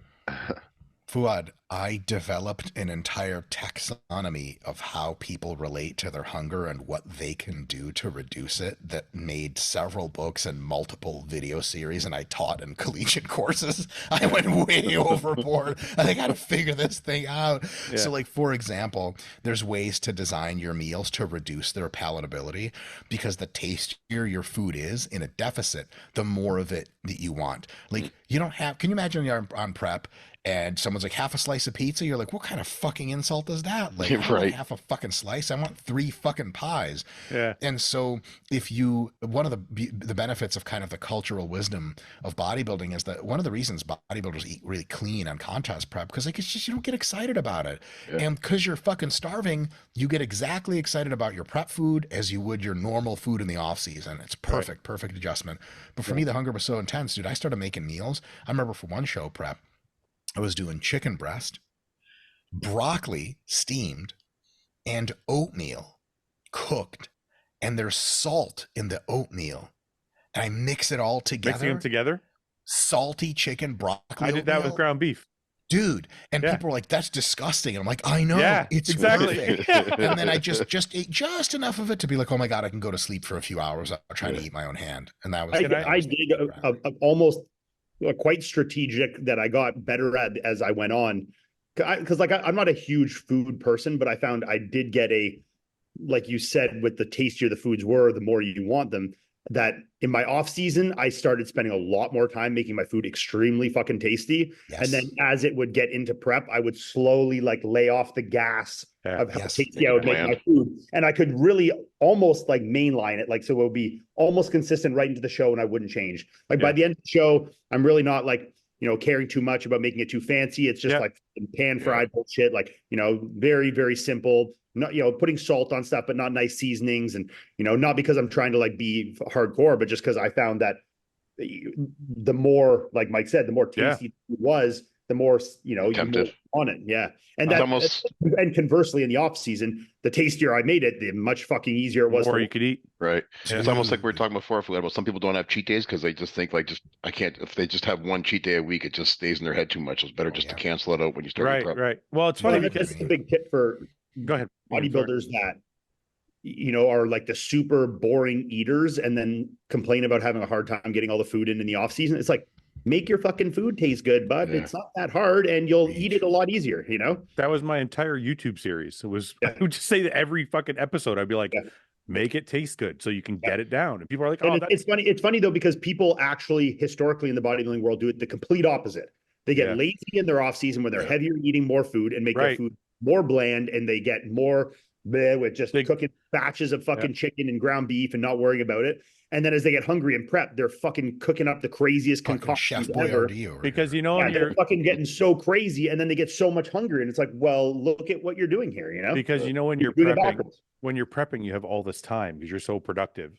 When you're so hungry, you're so hungry. You sit in the kitchen, busy. you're like, what can I make? How can I make it? And you try and make. It's funny you said that, Mike, because I remember near the end of my career, like the last few years, I finally learned that. Once I got in like the groove of my prep, like I'm like, 6 to 8 weeks out, all my chicken became unseasoned other than salt and pepper. And I would almost overcook it. So it was like, I don't want to say it was like jerky, but it was definitely overcooked. Sure, like take you longer to eat. It'd take me longer to eat. And then, it was just funny because I was like, I'm good now. It would actually like, and I remember one time during my prep, I was like 4 weeks out, my sister cooked for me. And she's like, I made you some chicken breast. I didn't put any oil in it. And here you go. She puts it on a plate, no matter how. Arabic, right? Yes. So the best fucking cuisine in the world. It was going to be a disaster. It was best. Well, the best. It's definitely better than Italian. So, anyways. Sorry. Oh shit! I just walked into a gunfight. So anyways, it was fucking delicious. She put lemon and seasoning and fucking all this different garlic, and I'm like, this is like the best chicken breast. I'm like, I don't want to eat this. I'm like, I felt like I was cheating. I'm like, I'm not eating this. Fuck it. I ate it and then like went back to my style of cooking afterwards. So everything you guys are saying is right. And Ian, what you're saying about the off season, I mean, you've coached hundreds of people, Mike. I'm sure you've helped people. Like that was the number one thing I had with people having an issue with it. They're like, they're completely backwards. They like that was people ask me like what my favorite meal was. That's why I ate so much ground beef and pasta. Yeah, because people are like, well, isn't the pasta sauce bad? And I'm like, yeah, but if I can get in 300 grams of protein and 700 grams of carbs by adding a little bit of fucking pasta sauce, I'm going to do it. Right. 100%. So, also, exactly what's bad about pasta sauce? Well, just the sugar and the added calories. Like people get like really finicky about like. But doesn't that factor into your plan? Like, can't you fucking count a goddamn label for the love of fucking God? I just think in the bodybuilding world, people have been like, clean is clean. Yes. Pasta sauce is not clean. Yeah, certain things have been chastised for almost nobody. Yes. And I think the reason, in part, why people have this kind of like religious adherence to like clean food and bodybuilding is because most of the media attention and the attention in the gym, attention in magazines, social media is on guys' diets when they prep. Right. And the off-season diet, like it's kind of like an honorable mention or whatever. So a lot of times people are like, well, this isn't bodybuilding food. Like, yeah, but bodybuilding food is what you think of in the prep. There turns out there's this thing called the off season, and your view on bodybuilding food should be a little bit different. But it's just not sexy. No one wants to hear about that shit. And so they just think, oh, off season, that's like the same food that I eat in prep, per Ian's point, and I just eat more of it, I guess. And they needlessly suffer through the shit, can't eat the fucking food, and then just end up cheating on burgers and fries to make up the calories. Sweet. They'll get the pasta sauces. I've done it where it's like, exactly what we're saying, where I put no effort into my food. And then over time, you just, have a hard time getting in the food. And then you resort to dirty calories to try and get it in because you're suffering so much. And then, as I got older and matured and learned myself a little bit and put effort into my cuisine, especially in the off season more so, it made getting in food so much easier, I mean, I don't know. My best off seasons, I have to say, were when I thought of food like this. If I'm getting 300 grams of protein a day, 50 grams per meal, there's 6 meals, and whatever, let's say double it for carbs. The way I used to think of it was if each meal is 50 grams of protein, 100 grams of carbs, I would make sure those came from quality sources. And whatever I had to add to the meal to get it down, then it was okay. Extra. Yeah, it was like, that's what I'm saying. Like with the pasta sauce is extra, but I'm okay with it as long as I can get the quality calories down that I need first. Mm-hmm. Then as long as you're not becoming a bloated mess. Like if your weight track is good and you're not getting fat, like clearly the shit is totally fine. Keep going. Right. I think what you said, Mike, kind of makes sense. Like you said, like when you read about a bodybuilding diet, it's always a pre-contest diet you read about. So people have this preconceived notion that that's all bodybuilders eat. And I think if you go back to the magazine days, even more so, and just like people always thought bodybuilders walked around at 2% body fat all year because that's all they saw in magazines. 100%. I still get this all the time, like airports and shit. Like they'll see you in a tank top or whatever, and they go, "When's the show? When's your show?" I'm like, I don't even have one picked, and it just doesn't compute. They're like, but bodybuilders do shows all the time, and it's like, there's this whole off season. Turns out building the muscle is the most important part of your bodybuilding journey. But and some guys, you have this other thing where, I'm sure you guys have run into this before. Some guys will take prep ultra fucking serious, which is good. And they'll lock it down. They'll live at home. They don't travel. They eat like a machine. They step on stage. Everything's great. They win. And then their off season is just like this giant question mark disappearing act. And then like they check back in with their prep coach 16 weeks out, and they like weigh kind of similar to what they did on stage. And the coach is like, the fuck are we supposed to do with this? And you can harden up and the gear helps and all that stuff, eat into the show. But if you want to make like big muscle gains, the off season is the fucking place to do that shit. And there ain't no replacing that consistency of eating. Another thing, while I'm on here doing science shit, if you eat a small surplus of calories almost every day, a lot of that will go into muscle gain, and some, of course, will go into fat. But if you eat at maintenance throughout the week, and then on a weekend day or two, you have mega cheat meals so that your calorie average is the same as in the other point, but it comes from a couple of big ass meals of carbs and fat, you're going to store way more fat and build way less muscle. It's consistency of that slight surplus day in and day out. And that requires eating some tastier food, a little bit of junkier food, but fundamentally still that same clean shit, just enhanced with flavor. A lot of people don't have time for that shit, man, and they just don't want to do it, which is understandable. But then, don't fucking blame people when you're stepping on stage every year about the same weight and you can't add muscle. It's like, when have you made a consistent effort to add muscle and get uncomfortably larger over time? Yeah. We have a shirt that we put out that says "Champions are made in the off season," because it's lost on a lot of people. Like when I used to coach, and I'm sure Ian's dealt with this too. I was just going to say this. It's 90% of people you coach disappear after the show. It's not just about the disappearing. Even like new clients, they would come to me 60 weeks. They'd be like, I picked a show 12 weeks out from now. Can we do it? And I'm like, I can do it, but you're not going to get any bigger. Like, all we're going to do is get you shredded. And I'm like, I started declining those clients later. I'm like, look, you're either with me for the entire year or you're not at all, because you want to make some progress. Well, and people, they set unrealistic expectations when they are dedicating fucking 5% of the year towards bodybuilding. And then the other is just like not even remotely the same level of dedication, So if you're not going to be dedicated all the time, then I'm not going to be dedicated to you. So that was one of the prime reasons I stopped coaching, honestly, is had very little empathy for the part-time bodybuilder wanting full-time results, you know? Wow, look at that. Me and Ian are the same again. Yeah. I quit for the same reason. It was almost like I didn't have the patience for people that didn't want to give the same effort that I gave. Well, and like I said, they put part-time effort and want full-time results, you know? They'd be like doing shows every year. They're not progressing in terms of their look. They look the same every year. I get them in shape. You know, they're wanting to turn pro every year and they're wanting to do this, or even if they are pro, they're wanting to win shows and they're not winning shows. And then they do the season, they go off the season, they make a million excuses of why they haven't been consistent.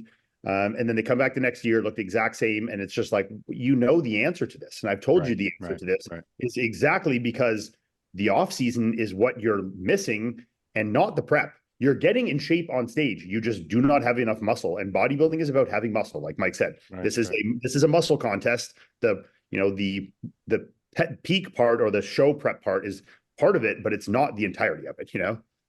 I wanted to divert attention for a minute to go to the Empro. What? No, not the Empro. It was the Flex Weekend. I think it was called Flex Weekend, bro. Yeah. Ooh, do we get to look at almost naked men together and judge them?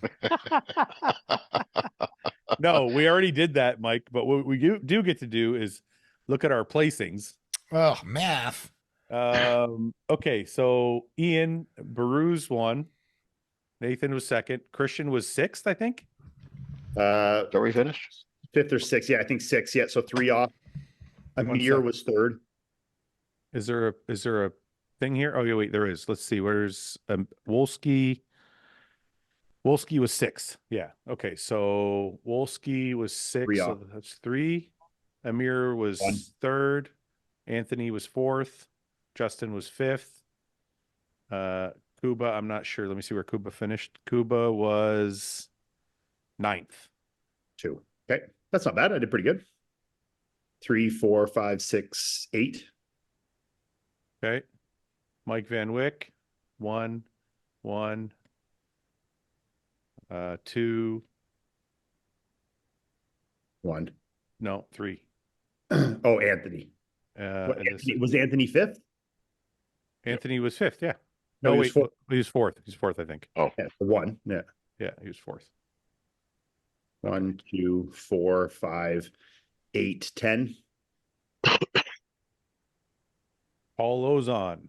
Do you guys think we can call the hospital where Mike is and be like, get his ass out of X-ray? He bet wrong. he's got a gross arrow. Oh, speaking of x-rays, I mean, I had that MRI last night. Oh, that's right. Oh, I had an MRI at 1:40 in the morning last night. It was a great time. And I don't know if you guys have ever had MRIs. Yeah. They are fucking long as shit. Yes. And I've had a few of them, but this was the one that I was definitely put in the most uncomfortable, compromising position. And it was... How did they put you, like this? I was laying on my stomach. Oh, yeah. okay. Oh, face down? Laying on my stomach, face down with my arm up. Like, no. Oh. But then had to maintain supination. So like, oh my God. Like, I laid half like an that for 55 minutes. Oh, that long? No Holy way. shit. I would have pushed the button. I would have been like, get me out.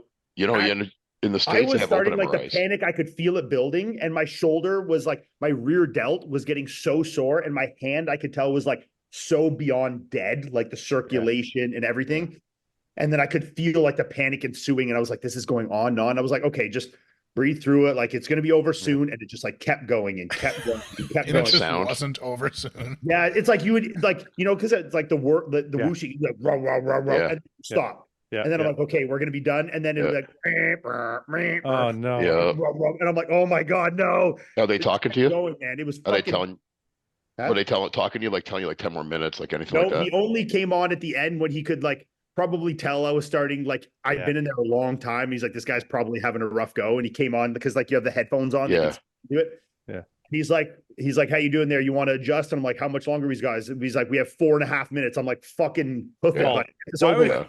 It's funny. He doesn't ask him. He doesn't ask him if he wants to move until 50 minutes in. Right. Holy crap. Like check on me halfway, maybe. I also don't like, I didn't want to like slow the process down in that, like, it takes longer Yeah. because so I'm like, I'd rather just fucking get this done, you know? And those tunnel, first they tried to put me in an MRI. That's a specific one that the surgeon had asked for because it's, I guess, a little better for detecting very small tears. Yeah. It's a 3 series, I guess. And the other one I did was a 1.5. But the tunnel in the first one was like the fucking, like this, you know what I mean? Yeah. Oh my God. Like, even if I had crunched I my know. shoulders in, there was no chance. So when I'm laying face down, like, they tried to get me and I was like not even close. Yeah. So they put me in the bigger machine. That wasn't the one my surgeon had asked for specifically, but the guy, when he was done, he's like, I think the images are pretty good. So he's like, I don't think they'll need the other one. He's like, I can see kind of everything going on in there. He's like, but if they do, you have to go to a different hospital because we don't even have that machine here. Dude, fucking, I remember. And then I have the CT tomorrow, but at least the CT is like 10 minutes versus like 45 to an hour. So it'll be a lot quicker, you know. I think I've had 3 MRIs or 4. I remember I've had 4 or 5. Yeah. The last one I did, I was in for about, I don't know, 5 or 6 minutes, and I pushed the button. I'm like, get me out. Yeah. So they pull me out because when I'm in there, I don't know what your guys' problem is, but my fear is like, okay, I'm 300 pounds. I'm on this sled. Is it going to get stuck? And if I get stuck, how the fuck are they going to get me out of here? Are they going to have to like pull me by my ankles? Like, so I start panicking. So I got them to get me out. And then they're like, listen, we need like at least 20 minutes. I'm like, okay, put me back in. So they put me, but they slide me back in. Shove you back in. Yeah, they shove me. And then I'm like, back in. And I started to panic again. And I did the same thing you did. I'm like, breathe. They're going to be able to get you out. I've had a few, but it was actually, this was the first time I was face down, which was a saving grace, I thought, because I couldn't see how tight my surroundings were. Yeah. Just like kind of my head down like this. I couldn't really see, so I didn't think of how small the space I was in. Right. I just felt about the discomfort I was in. Yeah. Your legs were been face up before because I have been in that position that you did face up with my arm behind me. That's what I was. Yeah. I've done that, which was more comfortable. But then you see that you're in a tiny little. It's like you're like this. Yeah. Very, very, very small. Luckily, the machine that they put me in, because the first one I didn't fit in that position. I think if I'd been on my back, I maybe could have wedged in. It would have been like yours, a very uncomfortable experience. But this machine was pretty decent sized. Yeah. But then it was also uncomfortable because they were taking images of my elbow and my tricep. That I had to have my arm was in like it's inside a camera kind of thing. Yeah. It's like a shell that they put over you it. You can't move it. So yeah, I was in it for about 10 minutes. And then the guy comes on, he's like, have you moved? Because our images are coming out a little blurry here. And I don't know why my head was like all fucked up at the time. And I was like, you know what I said as a response? I'm like, oh, sorry, I'll be more quiet. Whoa. And I said it and it came out. I'm like, what the fuck did I just say? I'm like, you're not telling me to be quiet. I was like, sorry, I mean, I'll try not to move. So then 10 minutes. And then I had to do like, again, a 45 on top of that. Yeah. I won't do it without drugs anymore. Yeah, Paul. I tried the first one and I panicked right away. So I went and got an Ativan from my doctor. Did it again. And then when I got an MRI on my pec when you tore my pec in MMA, Fouad, back in September. I went to Detroit and got one over there, and they give you Valium before you go in. What? Yeah, 20 minutes Where's the before you go in, hospital they at? give you Valium. You know what I'm It's Basa. Is that how you say it? Basa. Basha. Open MRI. I think it's Basha, but anyway. Basha, yeah. Yeah. Anyway, Yeah, and they're no, that huge was- machines. So you're fine. You don't even really need the Valium, but I took it anyway. I just look at the people. I just look at the people doing it, and the 2 guys that were there when I went for my MRI. One of them left before the guy put me in, and the guy that was left there was like 120 pounds. I'm like, if I get stuck in this machine, this guy's not pulling me out. Yeah. I'm like, it just tripped me the fuck out, man. I don't know. Samson, when he was down here last, told me he just had one on his shoulder, and he said the same thing. Yeah. He's like, they shoved me in there. Can you He's like, imagine Samson in that fucking thing, man? Fuck Holy yeah, fuck. 350 pounds, whatever he is right now. Like, yeah. It was Imagine, funny like, too. Like I'm happy I didn't think about it, what he has said until later. I didn't like really think, like focus on the words that came out of his mouth.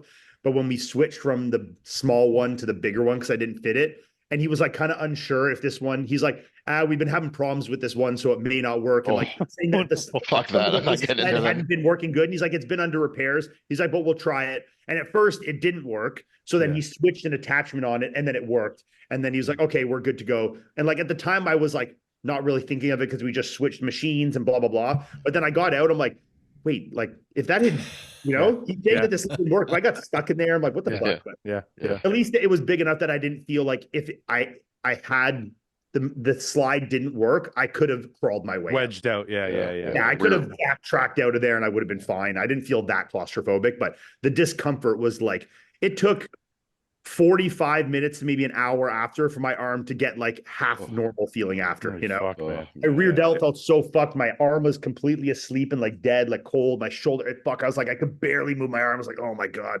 Plus it's 2 o'clock in the morning. Like that's 2 o'clock. By the time I was done, it was fucking 3:15, Oh, 3:30 wow. in the morning. Yeah.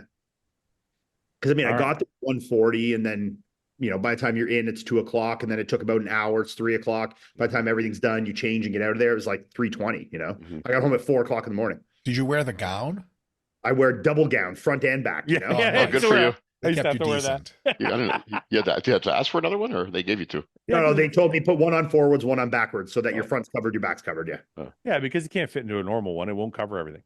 Yeah. Right. Paul, Which you is, probably, like I was Paul, you- wearing Paul, sweats you when never I had to got wear. there. You've never had to, have you? I'll leave my shorts on when I go in. Do you? Realistically, Do you really?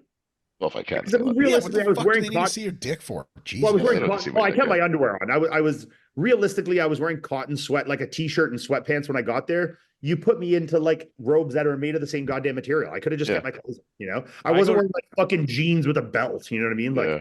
I think I was isn't it like completely is fine. it, Like I was like, why can't I just stay in this? You're putting me in less clothes for no reason, you know. is it I because got of metal? I got naked. I was like, fuck. Yeah, but I this. had no metal in my clothes, you know. But even like sometimes like your strings and that and jogging pants, like the the ring, the thing around it, like on your pants. Maybe, Sometimes yeah, got maybe a that piece could of be metal. enough. I'm not sure, but the ones I was wearing didn't actually have that. So I mean, I What? probably could have been fine. Why are you scared of the robe? Who, me? Yeah. Who I'm not cares? scared of the robe. It's just like sometimes it feels like a bit of an unnecessary thing, you know? I It's like it. dehumanizing Fouad. Exposed. It It's makes like me he could, exposed. he should look at me and just be like, "Do you have any metal on those clothes?" And then if I say no, he's like, "Okay, you're probably good in that." It makes me Make feel. an assessment. If he looks at me like, "There's too much metal on those strings," he's like, "You got to Yeah. change." I'm like, okay, Yeah. no problem. You know, Makes me feel like I'm with a professional. He's like, Yeah. okay, you're get in this naked? get in this 'Cause you're medical naked, thing. Fred? Yes. Do you guys want to hear some shit about MRIs you probably didn't want to hear? Sure. I don't know why, but this one guy's given an MRI once. I asked him a few questions and he enlightened me. He asked me a few interesting things. He's like, do you do metal work? Do you do work where there's metal stuff flying around? I Oh, was like, because no, fragments in your skin. I think so. Worse. they asked me this too. Yeah. People get little metal stuff that work in a metal shop. They get little metal stuff stuck like in Right. around their eyes, and the MRI is so powerful it'll rip right out of your eyes. Look at Fouad's face. That was one of the things. Fouad's getting an MRI. Like, hey fellas, I don't know. I've been driving around. I see metal in my eye again. Holy shit. They really stressed that question with me. He's like, "Have you ever had any, metal in your eyes? Have you ever worked in machine shops? Have you ever had any shrapnel or anything like that?" He asked me like 5 different iterations of that question. Yeah, Because it'll pull it right out of your body. Oh yeah, Yeah. Really? right through it's you. an extremely strong magnet. You know. Yeah. Fuck. Now I have a question. Maybe Mike knows the answer to this because I actually don't know the answer. I have a lot of metal in my arm from a spiral fracture. What is that made of? That is not an interaction with an MRI. Ooh, I wonder. I have no idea. Yeah, Maybe you because I forgot have to I tell have a me. big rod and 16 screws in my left humerus, and Oh shit. I can go in an MRI. They seem to have absolutely no problem with that. But like I could have like earrings in. They're like, no, it's got to go. I'm like, Yeah. I have 6 pounds of metal in my left arm. This What is do you- gonna this is gonna sound really stupid, but maybe it's the depth of it. No, I don't think No, it's it's the not depth the because depth. they're It's asking gotta you be a for type of any metal. kind of like internal implants. If you have pacemakers, Yeah. things that are internal as well, and certain types. If you have replacements, like old replacements that are metal, maybe. But I guess whatever the metal that they use for Like these the rod. Yeah. rods and implants. I mean, yeah, maybe Mike can get an answer for us. I don't actually know why they are not magnetized in that regard. Is it stainless steel is not I don't know what it is, but Gotta have something to do with material. Okay, while he's I'm looking asking that up, ChatGPT. I'm going back to this while he's looking up. Okay. Yep. Ferromagnetic versus non-ferromagnetic metal. So some metals are not magnetic unless you fuck with them, and I guess the ones they put in your leg and arm are not. So you're good. Okay. Now we know why Ian's safe. yep. Or And it not, also yeah. does. It also doesn't go off in metal detectors at airports or anything either. So It's dope. What is that? 1, 2, 4, Four. 5, 7, no, 8, 10. I'm tied with Mike. Oh my God, I'm going to win again. Fuck you. Fuck you, Ian. We gotta start giving Ian a handicap. I'm completely undefeated I don't know about that. for this year. For this year, I'm 100%. Maybe this year. But This year, so- I am. Wait. 4, 5, 6, 7, 9. Me Fuck. too. I always lose to Ian by 1 fucking point. Wins win. Fuck this shit. What Let's see. about Seth? What's that? Let's see how Seth did. 1, 3. 4. 1. No, 3. He was 6. He was 6. Oh, he's third there. Sorry. People are gonna think I'm trying to fuck Seth on purpose. Well, he's not here. 1, 3. No, 2. He's 9th. 1, 2, 5, 6, 7, 8, 10. Is that right? Yeah. And then Jocelyn. People really rip. You know, I have to pause this for 1 second. Can I just tell you, people out there in YouTube world, you guys are really, really fucking angry people. Like, just so you know, this fan came on who is just a fan, and I randomly thought this might be fun. We should have this girl on. We never have a girl on. You know, she didn't know everything about bodybuilding, but she was fun, and we had a good time with her. And the comment section was just like, who the fuck is this girl? Why is she on the show? They're jealous that they didn't get to come on the show. It is. I'm Yeah, like, that's oh what my it is. God, man. I'm like, why are you guys attacking this poor girl who just wanted to like participate in her favorite podcast? It's a mean just- environment out here, Fouad. It's so crazy to me, man. I'm like, Dog eat dog. I guess, It's right? just guys who are clearly not getting laid. For sure. What do you call those guys? Incels? Incels, man. One Yeah. guy was like, hey, 100%. it's called bro chat for a reason. It's guys only. I'm like, All right, see you in the sauna, fella. I'm- Jesus. The bathhouse. I'm like, I've done 170 fucking episodes. We have one girl on the show. People are like, don't change the format. I'm like, okay. All right. Do you, All do right. you know how many total episodes of the podcast you've done? I've done 100. This is 170 of bro chat. I've done approximately, I'm probably give or take a few, 170 of bodybuilding bollocks. And I know Okay. sorry. That can't be right. Yeah, it is. Because when the guy that does the social media stuff, Yeah. he did like last year he did a thing of how many times things had been said or done on the podcast. Yeah. And at that point last year, I had done 300 podcasts. No, I know, Ian. You're forgetting RBP. Oh, yes. Okay. That's what I was about to finish. So I think there's 170 each for bro chat bodybuilding bollocks, and I think I have over 170 for RBP. So I think Okay, I'm so close. 500 or so? Yeah, 500 or so. I'm close. I that really want to get to the 1,000 mark. So It's Be a milestone. intense. That's I'm some gonna Joe Rogan shit. I'm gonna start ramping up the episodes again, hopefully. Anyway, back to our game here. Let's see how Jocelyn did. 1. Oh, Kubo was 6. 9th, so it's 6. That's going to hurt. Wolf- 2. It's gonna hurt. Oh no, that's 3. She got 1, 2, 8, 10, 12, 13, 16. Well, Jocelyn said, she messaged me, she's like, I think I lost. I'm like, I think you did too. You got to get a bro chat tattoo. She's like, I'm on my, she's like, I already have a design picked out for it. I'm like, I'm just joking. You don't actually have to get a tattoo. But Well, yeah. she said, bet's a bet. So That's she's a bet. Yeah, I always pay up my bets. No, you don't. You still have to grow your hair out. What's None of the you date? guys, got my none of you nipple guys do any pierced. of your bets. Wait a I've minute. had my nipple I just pierced. don't have to do any because I One never second. lose. 1 second. Today's the day, Paul. No, I didn't get my haircut today. Yeah, you said till my next haircut. I'm going to get it cut. Yeah, but you said you were getting your hair cut on Wednesday. It's right here. I know, but the day got Paul. away from me. This Oh is my right here, God. Paul.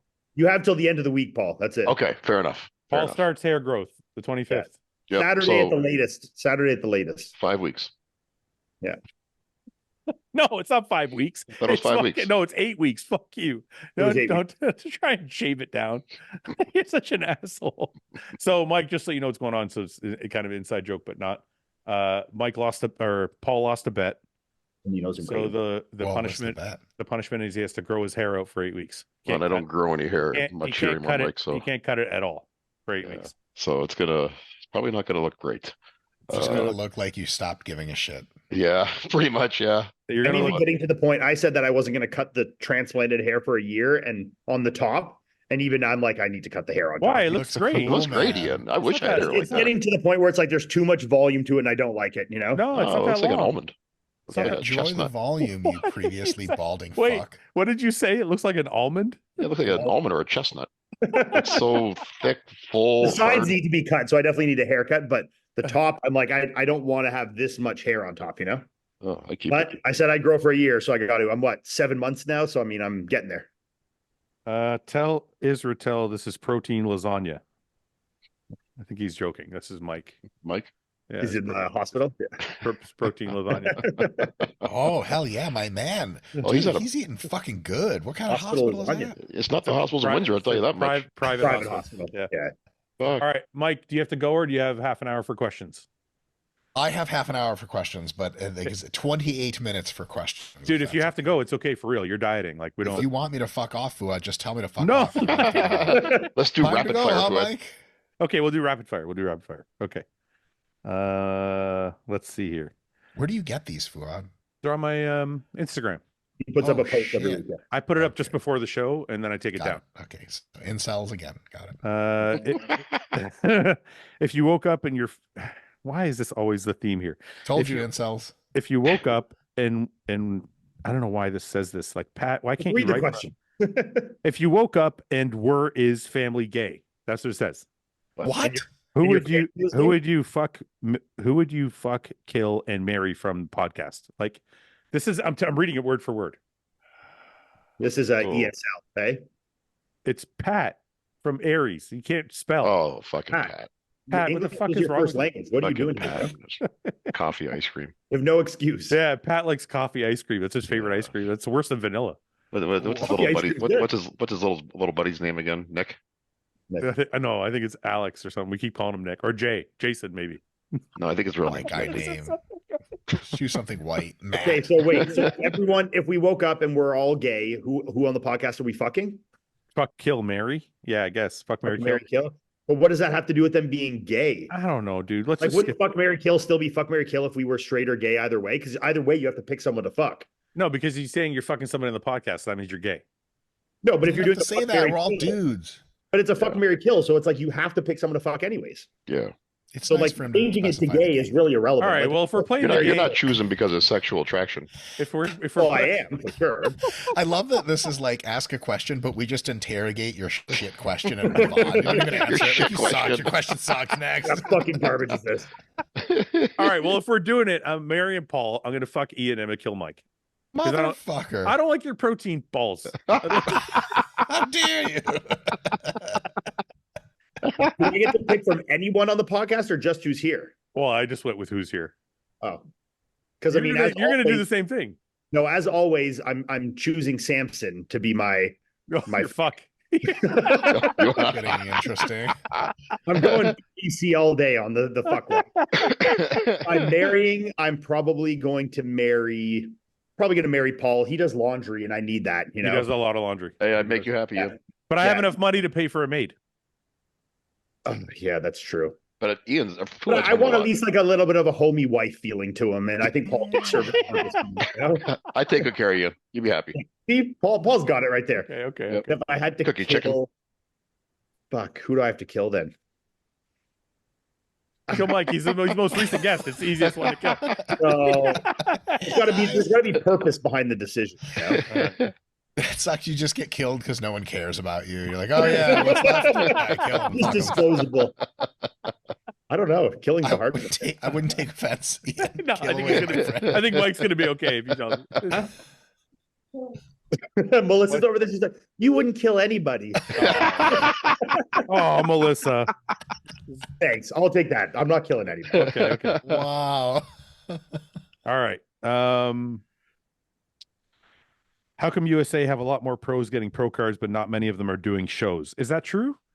Who turned pro in open bodybuilding that's not competing? Well, you're just Well, talking open about bodybuilding, sure. It's just more.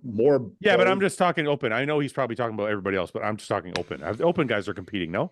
Well, usually they'll take a year or two. They need size. before they Well, go to pros. what's his name? Hutchison competes. He's a new pro. That's good. Have you seen how he looks? Yeah, he does Yeah. look really good. Yeah. Weak. the other guy with the massive legs. Who's that guy? I forget his name now. You know what I'm talking Oh, about? yeah. I think HD signed him. Shit. What the hell's his name? The huge quads. Yeah. He did a couple times last year and did good. Yeah, he competed too. Yeah. I'll remember his name as we go. Don't worry. Oh, what the Peak aesthetic Fouad in the 2023 Olympia last year. Where is he placing? Don't say it, Ian. So the best version of Fouad in last year's Olympia? Yes. I think you'd be like right around or just ahead of like Antonio. So you'd be in like the 8-7-8. That's fair. Yeah, that's fair. Generous. Very nice. I think. What do you think the best Fouad is though? 11 or 15? I mean, a 15 Orlando is big. I think 15 Orlando beats Hunter maybe. Oh, I don't know about that. Yeah, I don't know if we had. Listen, good luck. this I is might going have- public, you know. I might have been pushing a little too much on that one. Semi-pretend here. You're in the call out, but you're not winning it. You know. Okay. Yeah, Okay. your That's second fair. call at Olympia, Fouad. That's fair. That's fair. You're on the edges. Yeah. That's still something to be proud of. I'm still proud. Trust me. I'm happy with that. Okay. What a good friend, eh? That he has to like console you in that decision. It's like we're telling you a better Olympia position. I was happy with it. He wasn't. and then he's like, "You should be proud of that, Fouad." I was totally proud for 8. Yeah, or but he's 9 trying to or- make you feel better because I That's know, marriage material right there, man. that's marriage material. That's right. He's like my. That's right. That's right. Yeah. Yeah, I'll lift you up.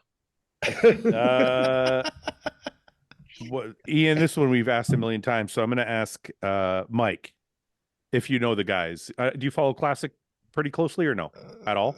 I got a couple of OnlyFans subscriptions, but not All right. Oh, that's close. What upcoming Classic guy takes the O after Chris? And it says, man. can anyone beat Urs or Dino? Well, we've already seen Wesley beat Dino, but he wasn't at his best, so that's kind of toss up. So, but anyway, Mike, if you want to shed some light. There is Sebum today, tomorrow, and forever. But he's saying after. But he's saying after. no, There's no no. one after. One Sebum plus is one is eternal. two. Sebum Sebum is lives. You know what? You're kind of right, because no matter who wins, it's like Ronnie. They're always going to be compared. Yeah. To Chris. Yeah, it's going to take something pretty special. Because no matter what Mr. Olympia comes after Ronnie, they're all compared to Ronnie. And Chris also has the leg up in that too, is that he did it so early in the genesis of that class. Right. It's like, like he's like the Arnold in that, like he will forever be remembered in that because he did it early and he did it a lot, Right. won a bunch right at the beginning, Yeah. You know what's crazy about Chris, and I hate for this to be like a dick sucking episode for Chris, but his personality puts him over more than his physique. Yeah. Well, yeah, but that's why his Is that a physique? his social media is so big, Well, it's, I guess physique's fine, really run of the mill. But his Okay. personality. He's a great guy. He's like Paul. Oh, it's the combination, Yeah. No, and look, I don't know him personally. The way he his public persona is, and it feels like it's genuine, and I think it's something that's people are attracted to. Yeah. I guess is what I'm trying to say. It's going to take something pretty special to use. and I think Chris has done a good job at guess- maintaining his like relatability and like humanness to his audience. Like, Yeah. look, Chris in many ways is extremely unrelatable. He's the Right. best athletes in the world. He makes exorbitant amounts of money. He has fancy cars and nice homes and all these things, and he really shows very minimal of it because that's not the side of him that he thinks is valuable or real to who he is as a person. It's like, I have these things, but these aren't me, He's humble. Okay, but hold on a minute. It's I not wanna even ask- humbleness. It's like, it's not, he doesn't think that's like what he doesn't care about that part of himself and what he's trying to convey. Yeah. Yeah. The part of him that he wants, that he's proud of, and he's proud that he's built, is who he is as a man and as a character and his like determination and his like fighting against, his issues that he's had and overcoming them. And I think those are the more powerful things, Is Melissa holding a fucking sign for you, Ian? What the fuck is your Got cue Maybe cards. you're reading Got some cue shit. cards. Hey, did Chris pay you for this, motherfucker? I'm- Chris has a ton of money, I'm so waiting. anyway, I'm just trying to get I read the I'm just trying to get my fucking sign. inheritance, I guess the reason I brought that up ultimately is, even if at some point comes along a physique that is as unique, which is going to be fucking rare, because even let's say Wesley Vissers, as incredible as he is, it's large stature, tall guy. He won 6 Olympiads. Yeah. It's not, the reason I brought it up is the combination of the physique and the personality. It's kind of like Arnold, like Yeah. that larger Transcends the sport. than life, like that's going to be hard to Yes. surpass. And it's the same thing with Ronnie, if you look at it too. Ronnie has like that. I'm going to mute for a few minutes here because Melissa's putting a creamy in the machine. It's extremely loud. That's fine. I feel like Ronnie has, I don't want to say childlike, but almost like he has his own persona in that It's just very genuine. He's screaming shit in the gym. It's not made up. It's not forced. It's not, and you're like, fuck, this guy's just having a good time. Yeah. Yeah, there's no facade to Ronnie, at least nothing I can tell. Yeah, yeah. And I think those combinations are what make people larger than life. It's not like just the character. physique. Yeah. The character too. Old school. Whatever happened to 1990 Canada middle and overall nationals winner Andre Bilodeau? I remember Andre Bilodeau. Do you? Physique. Yeah, had a great physique. Do you know what happened to him? He competed as a pro a couple times, and then he just kind of faded away like a lot of Canadian pros used to back in those days. Well, it's hard to get contracts as a Canadian. Well, it used to be. Not anymore, but it used to back be. in those days. Remember Claude Grew? He was like one of the only Canadian pros that had a yeah. sustained career back in those days. Well, he was also a very good pro too, so I think that's why. Yeah. He placed really high at Masters Olympia a couple times. Didn't he win the Masters Olympia once? He may have. I remember him placing really high at least. I think he won the Masters Olympia one time. Yeah, I think you're right. Can only choose one. Watch your favorite. Oh, this is a good one. Watch your favorite movie or listen to your favorite album if you were stuck on a deserted island. Sorry, say it again. Watch your favorite movie or listen to your favorite album if you're stuck on an island. Ooh, Got this one covered. the album will last longer. Are we all music? I'm music for sure. Well, actually, no, might not last longer. Listen, let's take like American Gangster, one of my favorite movies. I'm gonna watch it 4 times. I'm gonna be like, fuck. But if I took like a Nirvana album or like a fucking Pearl Jam. a Led Zeppelin or Pearl Jam album, I fucking listen to it for a year. Yeah, if I was on a deserted island, I could listen to the fuck out of those Moby songs, you know? Yeah. Those are good. like what's the fucking ever loving or Ever loving, yeah. the really famous one? Yeah. I got one on my phone. I forget the name of it. I can't remember the name now. Fuck. Like those, that's ultimate like Lost on an Island music, you know? Yeah. One of my favorite pieces of music is actually the soundtrack to probably my favorite movie. What is it? This is where I begin to inevitably lose fans and followers. 2017 cinematic adaptation of Ghost in the Shell starring Scarlett Johansson. Oh, I've seen it. I've never seen that. Oh, I'm not familiar with it. Thank you, Ian. A cultured man who knows good film. Hey, come on now. Ghost in the Shell. Did Ian say it was good? I like it. Yeah. Oh, That's all. Yeah, like you said, that's an adaptation. That's it's animated before. Anime. Right? Yeah, I'm not an anime guy, so I wouldn't. No, but he's not talking about the animated one. He's talking about that one with Scarlett Johansson. Yeah. Top second from the left. This one here? No, back. Go back. Top second from the left. Yeah, there. Yeah, this one. Yeah. Is it because Scarlett Johansson's hot, or is it actually nothing to do with her whatsoever? She's great, but to me, the movie comes as close to like religious piece as it possibly can. The music is just completely fucking knocked out. And the movie's like, I think, a decently realistic rendition of the near future. And I just can't get enough.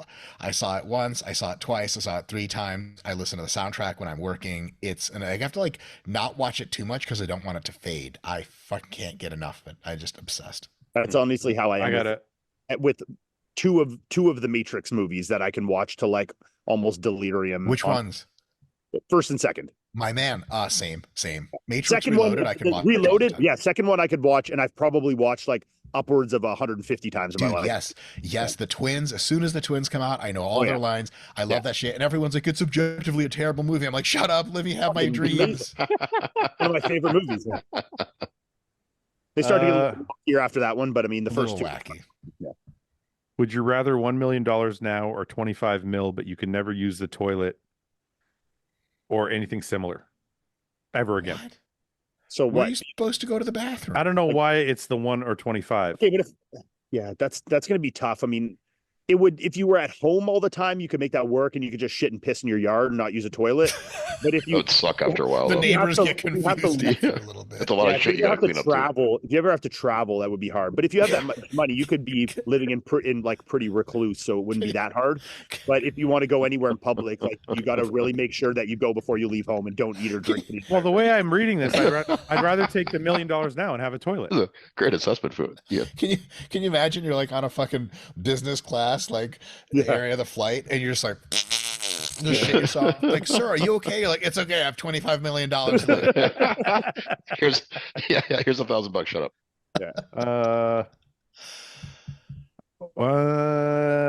If you had to give a superpower to each individual member on the podcast, what would it be for each of them? If I had to give it, or That's how it's phrased. One person's doing it, just you. Yeah, you do it. Paul, Healing powers like Wolverine. I don't want to give you what you want. So I get injured a lot. I wouldn't have any more of these foot But you problems. can't use it on yourself. That's the trick.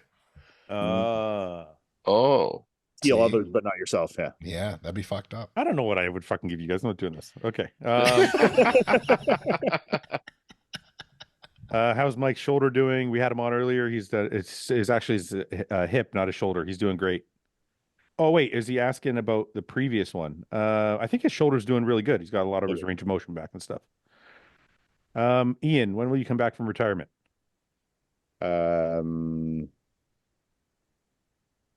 I don't know. Detroit Pro 2025. A Detroit Pro next year. Yep. Is it gay for two men to ride a motorcycle? I'm gonna do a Pittsburgh Progress pose and get an invite. You know, just go No. straight back to the Olympia. No, you got to come to Detroit first. Mhm. Is it gay for two men to ride a motorcycle together? Absolutely. Sidecar or No, one no. of the Like ways? one's riding Depends on- bitch.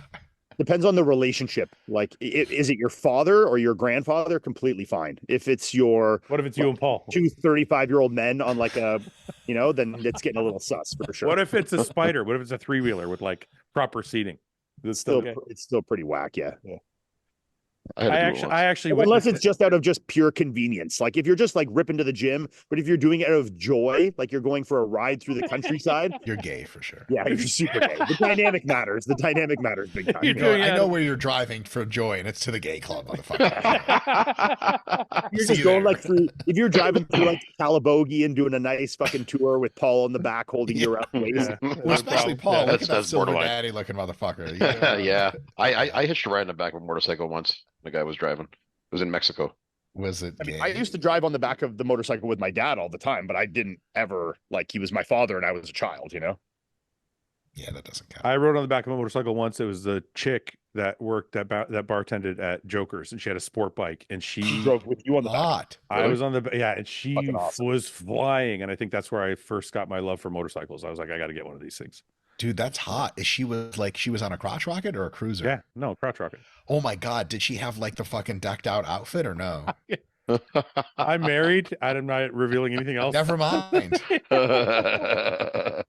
You and Paul are stranded on an island. You find Ian and Mike out smoking a coconut bong. All of a sudden, Paul goes running to join them, and he ends up falling and tearing his ACL. Well, That would that happen. could very well happen. It's very, very.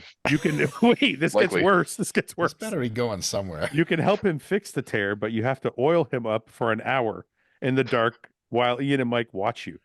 Why would you have to oil Okay. me up to fix my torn? Pause. You People are- guys, I'm sure you get this a lot on your social media. Yes, we do. But I get the fucking oil up meme with that one internet lifter guy, Noel something or other. I'm sure he's Oh, yeah. great. I have no yeah, idea. yeah, And yeah. he is get the oil, and is people always like, "Oh my God, Dr. Mike, rear glute spread, oil up. Can you oil up?" And Weird to me, spread. like these jokes are like really funny the first time. The 750th time, I'm like, but also, like, I don't maybe if they know this, like. I'm a competitive bodybuilder. Oiling up is nominal. It It's just normal. happens. Yeah, yeah. It's not like a thing that, oh my God, oil up. Like, hey, fellas, come catch me at my next show. You'll see me oiled up. It's not exciting. I just don't get it. I don't get the oil up thing. Yeah. It's just a thing that's come. People have been asking Paul to get oiled up. It's become a thing. I don't know why. Yeah. Yeah. I got a couple of friends at work that don't know much about bodybuilding. They're always like, hey, did you oil up your buddies this weekend? No. I don't compete That's anymore. what we do, guy. That's what hilarious. we do. We oil up all the time. I love that. Oh my God. Yeah. Do you guys pose for each other? Yeah. I'm like, no, we don't do that. No. Dude, I would just cut to the chase. Fuck innuendo. I'd be like, you know what we did? We didn't do any of that. You know what we did do? We sucked each other's dick. Yeah. 69 style. I It's ate like- his fucking balls, bro, the whole thing. And they're like, really? No, you fucking asshole. Get out of my face. We're at work. Fuck you. But I don't know why this is a tangent. When you were competing, did you ever use that hot stuff shit? No, Oh, No, like never. like to The bring fucking veins out. topical it was vasodilator? early in my career, but I never used it. I know I guys did that- nice in my first couple shows though, and it did, and it totally like mistimed it. And you get off stage, and then the fire starts, and you're like, Jesus, it's uncomfortable. Your skin's red, and you can't fucking do anything about it. Did you use it, Ian? No, I've never used it. I want to No. talk to someone who's used it. And No, I've never tried it. It's banned now because they use capsicum in it, and a lot of people are allergic to that. Is Shed and Ian the two strongest IFBB pros of the last 10 to 15 years? I'd say some of, but not the strongest. Yeah. Who's the strongest then? Well, I think you have people like, it depends Different on the lifts. lift. It depends on the lift, but you have people like, Well, I don't think the question isn't strongest in one lift. It's strongest overall. If you had to do an average of all lifts, I think James is probably the strongest. Yeah. I can't recall the 10 to 15 years. Like that's a long fucking time, but I would say that Akeem is in that conversation. Yeah. Yeah. I mean, he would definitely be up there for sure. Yeah. And then what you about got that Morgan O guy from France? Oh yeah. Morgan. Oh, Fucking Christ. Yeah. He's strong as shit. Yeah. And then there's what's Stan Efferding? He would be in that category. Yeah, too. but that's before that, I think. Yeah. No, he was Johnny about, Jackson, Stan Efferding. That's like Yeah. That's a little different. no, And they're, also they're more within like 15. they were They're like within- strong men and then bodybuilders kind of thing. You know what I mean? Like not was Johnny. powerlifters turn bodybuilders. You know. Johnny was a powerlifter. Yeah. Yeah, was but a they're still pros. It counts. You can't just discount them because they powerlifted. I think across. I mean, the spread, ultimately, I do think across the spread, either James or I would be equally as strong or stronger in a volume of lifts against either of those guys. ultimately, I would say the strongest bodybuilder pound for, well, I don't know about pound for pound, but overall lifts is probably Ronnie. Yeah. Like, can you think of anybody who lifts Well, more? actually, no, I disagree with that. I think by today's standards, I think he is extremely strong, but I think that there's guys like, look, I was a strong presser and like I've done equal or more reps with 200-pound dumbbells than Ronnie has done on a flat press. I know guys like James would, he's doing 2 reps of 800-pound squats or 8-plate squats. I know James is like doing that on a Tuesday for like a set of 7, so. Right. I think that he is one of the strongest bodybuilders ever, but I think that it was just very new at the time of having guys with that level of strength that, now we obviously with social media have more ability to see and connect with, right? So Well, what everybody's going to say though, right? Yeah. They're just going to say you took more drugs, so it doesn't count. I took more drugs than Ronnie Coleman. Yeah. Ooh. Guys, Okay, yeah. Be stuck on an island. I've been seeing this meme go around. Be stuck on an island for a year with a dog, with your dogs or your wife.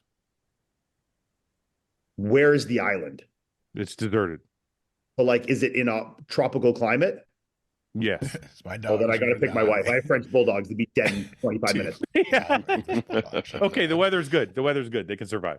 It's temperate. Like it's like we're in it's BC. 70. We're in BC vibes. Yeah. Fuck yeah. I don't know. I think I'd still pick my Tough. wife.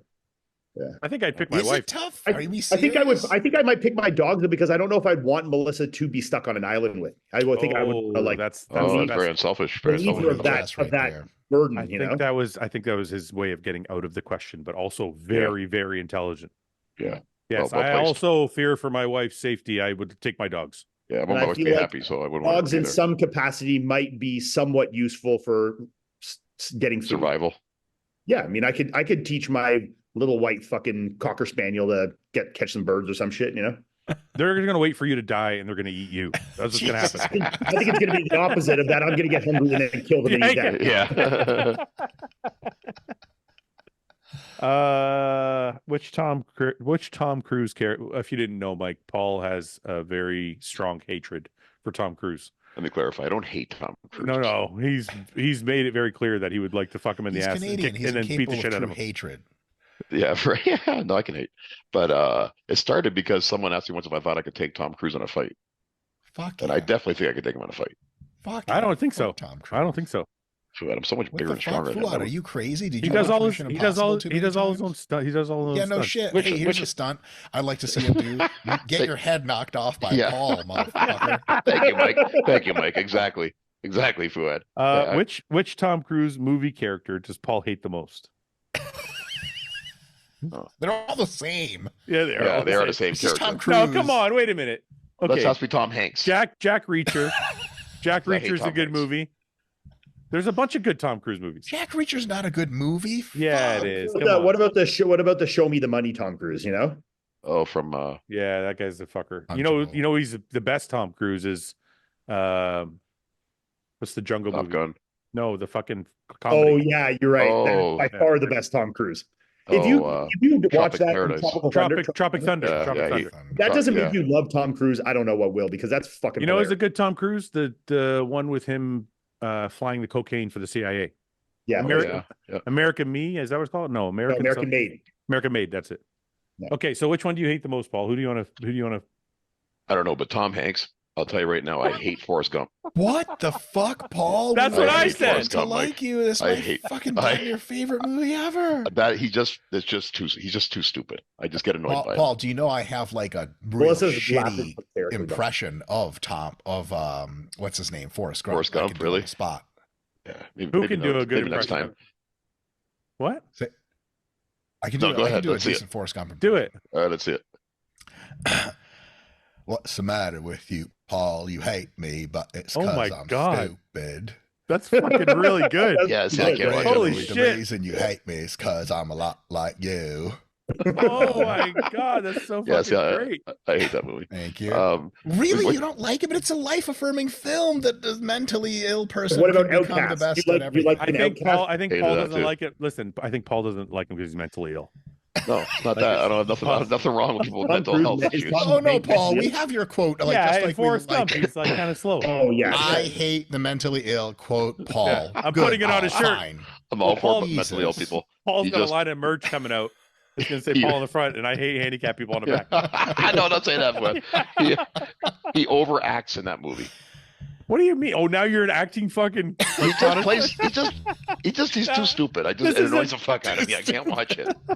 I can't watch it. It just annoys the hell out of me. It's a valid critique, really. You know what's funny? Paul Rudd does that for me, and I love you, man. Paul Rudd annoys me in some movies too. That's the worst. Yeah. Yeah. Mhm. Did you say Melissa's the same way, Ian? She gets annoyed by Forrest Gump too? I don't think so. Do you not Oh, I like? thought you said that. Club? No, Melissa likes must have handicapped You misheard. like people. Forrest Gump, right? Melissa doesn't. Oh, Melissa, she said she hates Tom Hanks. Yeah. Oh, okay, good. Yeah, how can you hate Tom Hanks? he's Right? annoying. He overacts. He's so And he's overact- pretentious. You're not Why an do you hate acting Tom Hanks? connoisseur. He's pretentious and he's pompous. Yo, that's not wrong. He does overact a little bit. Sorry. I asked her why she hates Tom Hanks. She said he just seems stupid and annoying. Damn, dude, that's cold. You know who I hate for overacting is fucking Will Smith. He has Yeah. that same 100%. bullshit he does every other movie where he like almost cries. Like, Yeah. like, Will, shut the fuck up. Why don't you go slap Chris Rock again, you Right, fucking right. pussy? And he God plays. damn it. Wait he a always minute, plays Paul. he's nice, but he's a tough guy. Yeah, You're not that fuck tough. you. You don't like Will Smith would kick your ass for sure. Listen, Who are listen. you pointing at? If he was that tough, he'd I'm whip that talking wife of about his. Paul. Dude, Paul would fuck Will Smith up. Are you No, he fucking wouldn't. kidding Ian, me? Ian, Will Ian, Smith can't Ian, even give me fight the a truth. fucking slap. After that slap What do that I you mean? saw. He had to take boxing for the Muhammad Ali role. For fucking He's never bullshit. been That's not punched real in the boxing. face. It's Hollywood boxing. Ian, do you think Paul could beat up Will Smith? No. Why, he's too lanky? You think he get me? He's got the reach on you, Paul. Yeah. Paul, That's what I'm thinking that's it. my disadvantage would be. We're doing the fight. I do agree that I think Will Smith would definitely be kind of a pussy. So I could see that like in that regard, but I feel like he's probably reasonably fight trained in some regard, even if it's Hollywood, and he is definitely bigger and taller than Paul. This is what I think. I think if I got inside on him and hit him, I don't think he's ever been hit before. If I got inside, tied him up, and could land a couple punches, I think I'd take him. I'll give We you got that. this figured. I'll give you that as long as it doesn't go over a minute and a half. Oh, then I'm done. Well, Yeah, like his Will cardio Smith has will kill me. endurance. He's a fucking actor. He's a cut to commercial. Dude, you know what? We're going to do this. Fucking mega fight of the century. Fight Jake Paul or whatever, Paul brother and Mike Tyson. Fuck all that shit. We got Paul versus Will Smith, Madison Square Garden. Or Tom Paul- Hanks. no. Tom Hanks. It's I'll I'm get Paul. Tom coaching Hanks. Paul. You motherfuckers can coach a fucking Will Smith if you want. But No. happening. It's Paul and Tom Hanks. That's the fight I want to Jesus see. That would be Christ. good. I would love to I see would that. take that fight Terrible. first, but if Tom Okay, Hanks wasn't Paul, willing to you're get in the gonna ring, beat then up an old man. hey, he pisses me off. Paul, I is hated there, Forrest Gump. wait a minute. Is there any Tom Hanks movies that you do like? that I didn't mind was what was the war movie again? Saving Private Ryan. What about The Terminal? When he gets stuck in the terminal.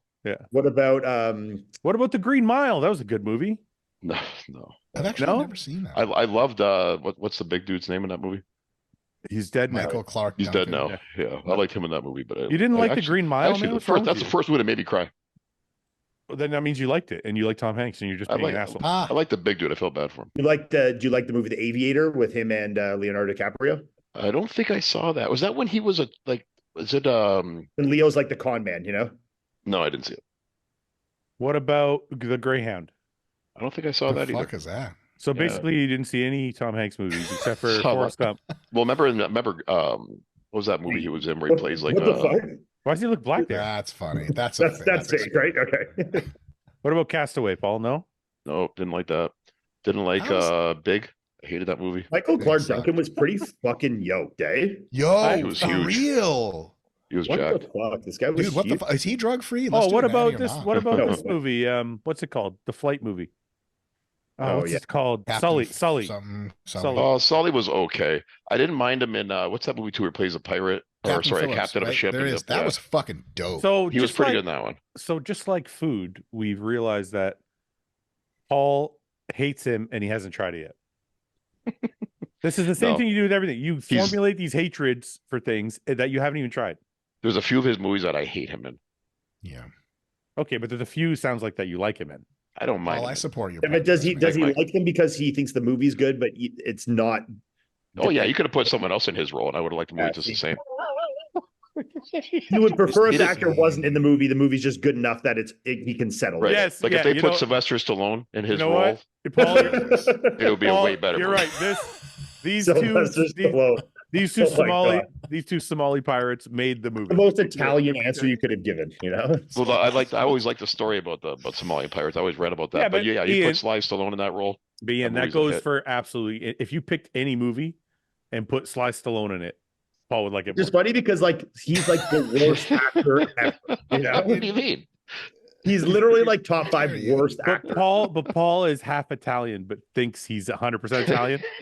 So anything Italian is like Paul's for. That's where Well, he's going. Or Denzel. I also love Denzel Washington. You put him in any of those roles too, and they're better movies. Denzel's solid. Yeah. But that's actually like you just went like 180. You went Sly Stallone to Denzel Washington. I mean, that's not that big of a 180. What are you talking Stallone. about? One guy is like an Academy Award winning fucking actor for. No, but I feel like if you found like the people that enjoy one, there's a large carryover that they enjoy the other. You Yeah. know? It's man Yeah. shit. I'd agree with that. Yeah. Yeah. Also, Wait a minute, that's not. But that's Sylvester not how Stallone definitely won an Academy Award for fucking Rocky, motherfucker. right. But Uh-huh. that's not how I meant it. If you're talking Yeah, about no, for actual, okay, just hold on a bit, you motherfuckers. No, Are we having are we actually having an argument right now? no. about No, you're If talking they're, about if they're equal actors, like, come on. No, wait, nobody said they're equal actors. I'm Well- just saying that they're in the same like world of people enjoying Same one genre. over the other. Yeah.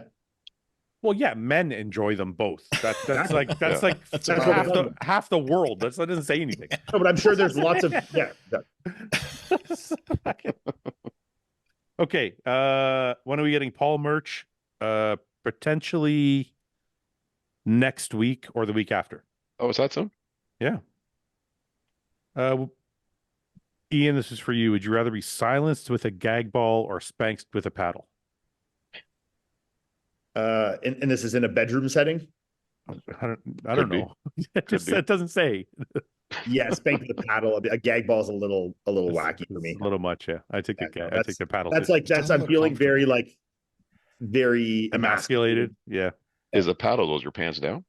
Is this bare skin? I don't really care either way. And Oh, if it my has to wife's be. paddling me, I'm like kind of into it. If my wife's putting a ball gag in my mouth, I'm like, no, thanks. But wait a Yeah, second, Paul. yeah. Does it matter? Like if the pants are down, are you taking the gag? I don't think I still am, but I just wanted to be clear as to what we're doing with the paddle. The You're pants actually- on, pants off. Yeah, I don't even think this is a question you have to think about. Like You're you're naked, gonna Paul. you gonna let somebody gag you?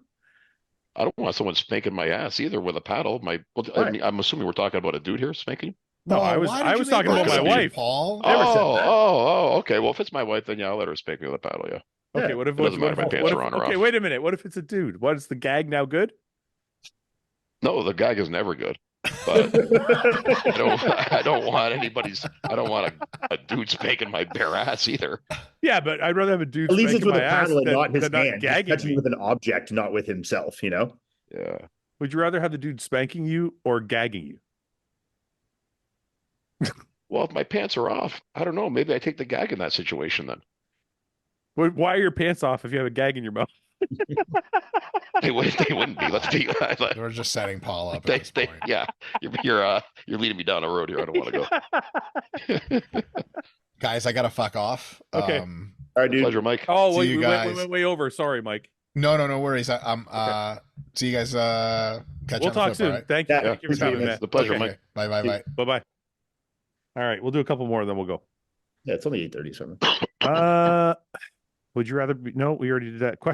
Geography question for Paul. What's the capital of Trinidad and Tobago? I get hit with these small, obscure countries sometimes, and they're difficult. Because their capitals, they're not significant countries, so I don't hear a lot about their capitals. Yeah, but what do you consider a significant country? That's not fair. Well, a major economy, at least. Like, it's a. I mean, I'm sure the population of Trinidad and Tobago is pretty significant. Yeah. No, I doubt it is. I doubt it's very big at all. Okay, let's find out. What do you think? First of all, let's do what's the capital? How many islands compromise? You know the capital or not? Just say I don't know. Oh, it's not a No, I series don't of know. islands, Paul. Isn't it a couple? The port of Spain. There's one. I think it's one island which is either the Trinidad or Tobago part, and then the other is on the tip of South America, isn't it? I don't know. I'm looking at population right now. The capital is Port of Spain. The population is 82,000 people. 82,000. 82,000 for Trinidad. Wait a second. Trinidad and Tobago's capital, Port of Spain, is its third most populous city, home to 81,000 people. Okay, sorry. Port of Spain has a transient population of 250,000. Yeah. It serves as retail and administrative center for the country, and it is a vital financial services center in the Caribbean. So what's the population of the whole country, though? I'm assuming it's 250. No. 250. Okay, let's just look up total. 1.53 million as of 2022. Why am I getting this number then? What the fuck is this, Ian? I think you're talking about the air. Yeah. This is just the capital. 1.5 mil. Yep. Ian's correct. Sorry, Paul. That's a major country. You can say that major country? Okay. Well, 1.5 million is pretty tiny. Like, that's like the population of fucking Ottawa, and this isn't like a huge. Yeah. That's what I'm thinking.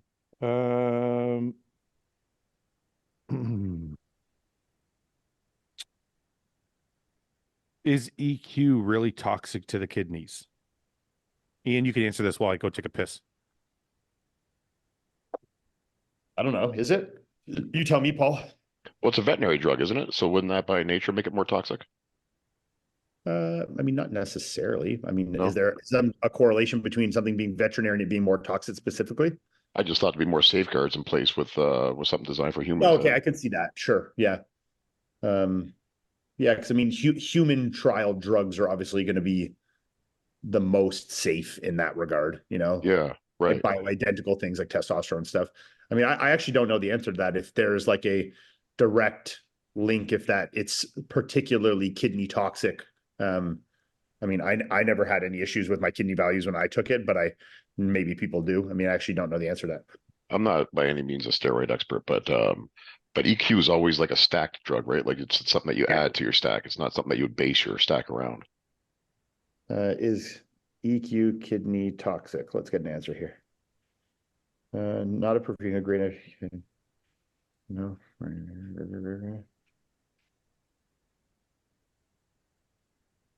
There are clear negative changes to the kidneys when boldenone is administered, but it has never been deep dive enough to figure out whether blah, blah, blah.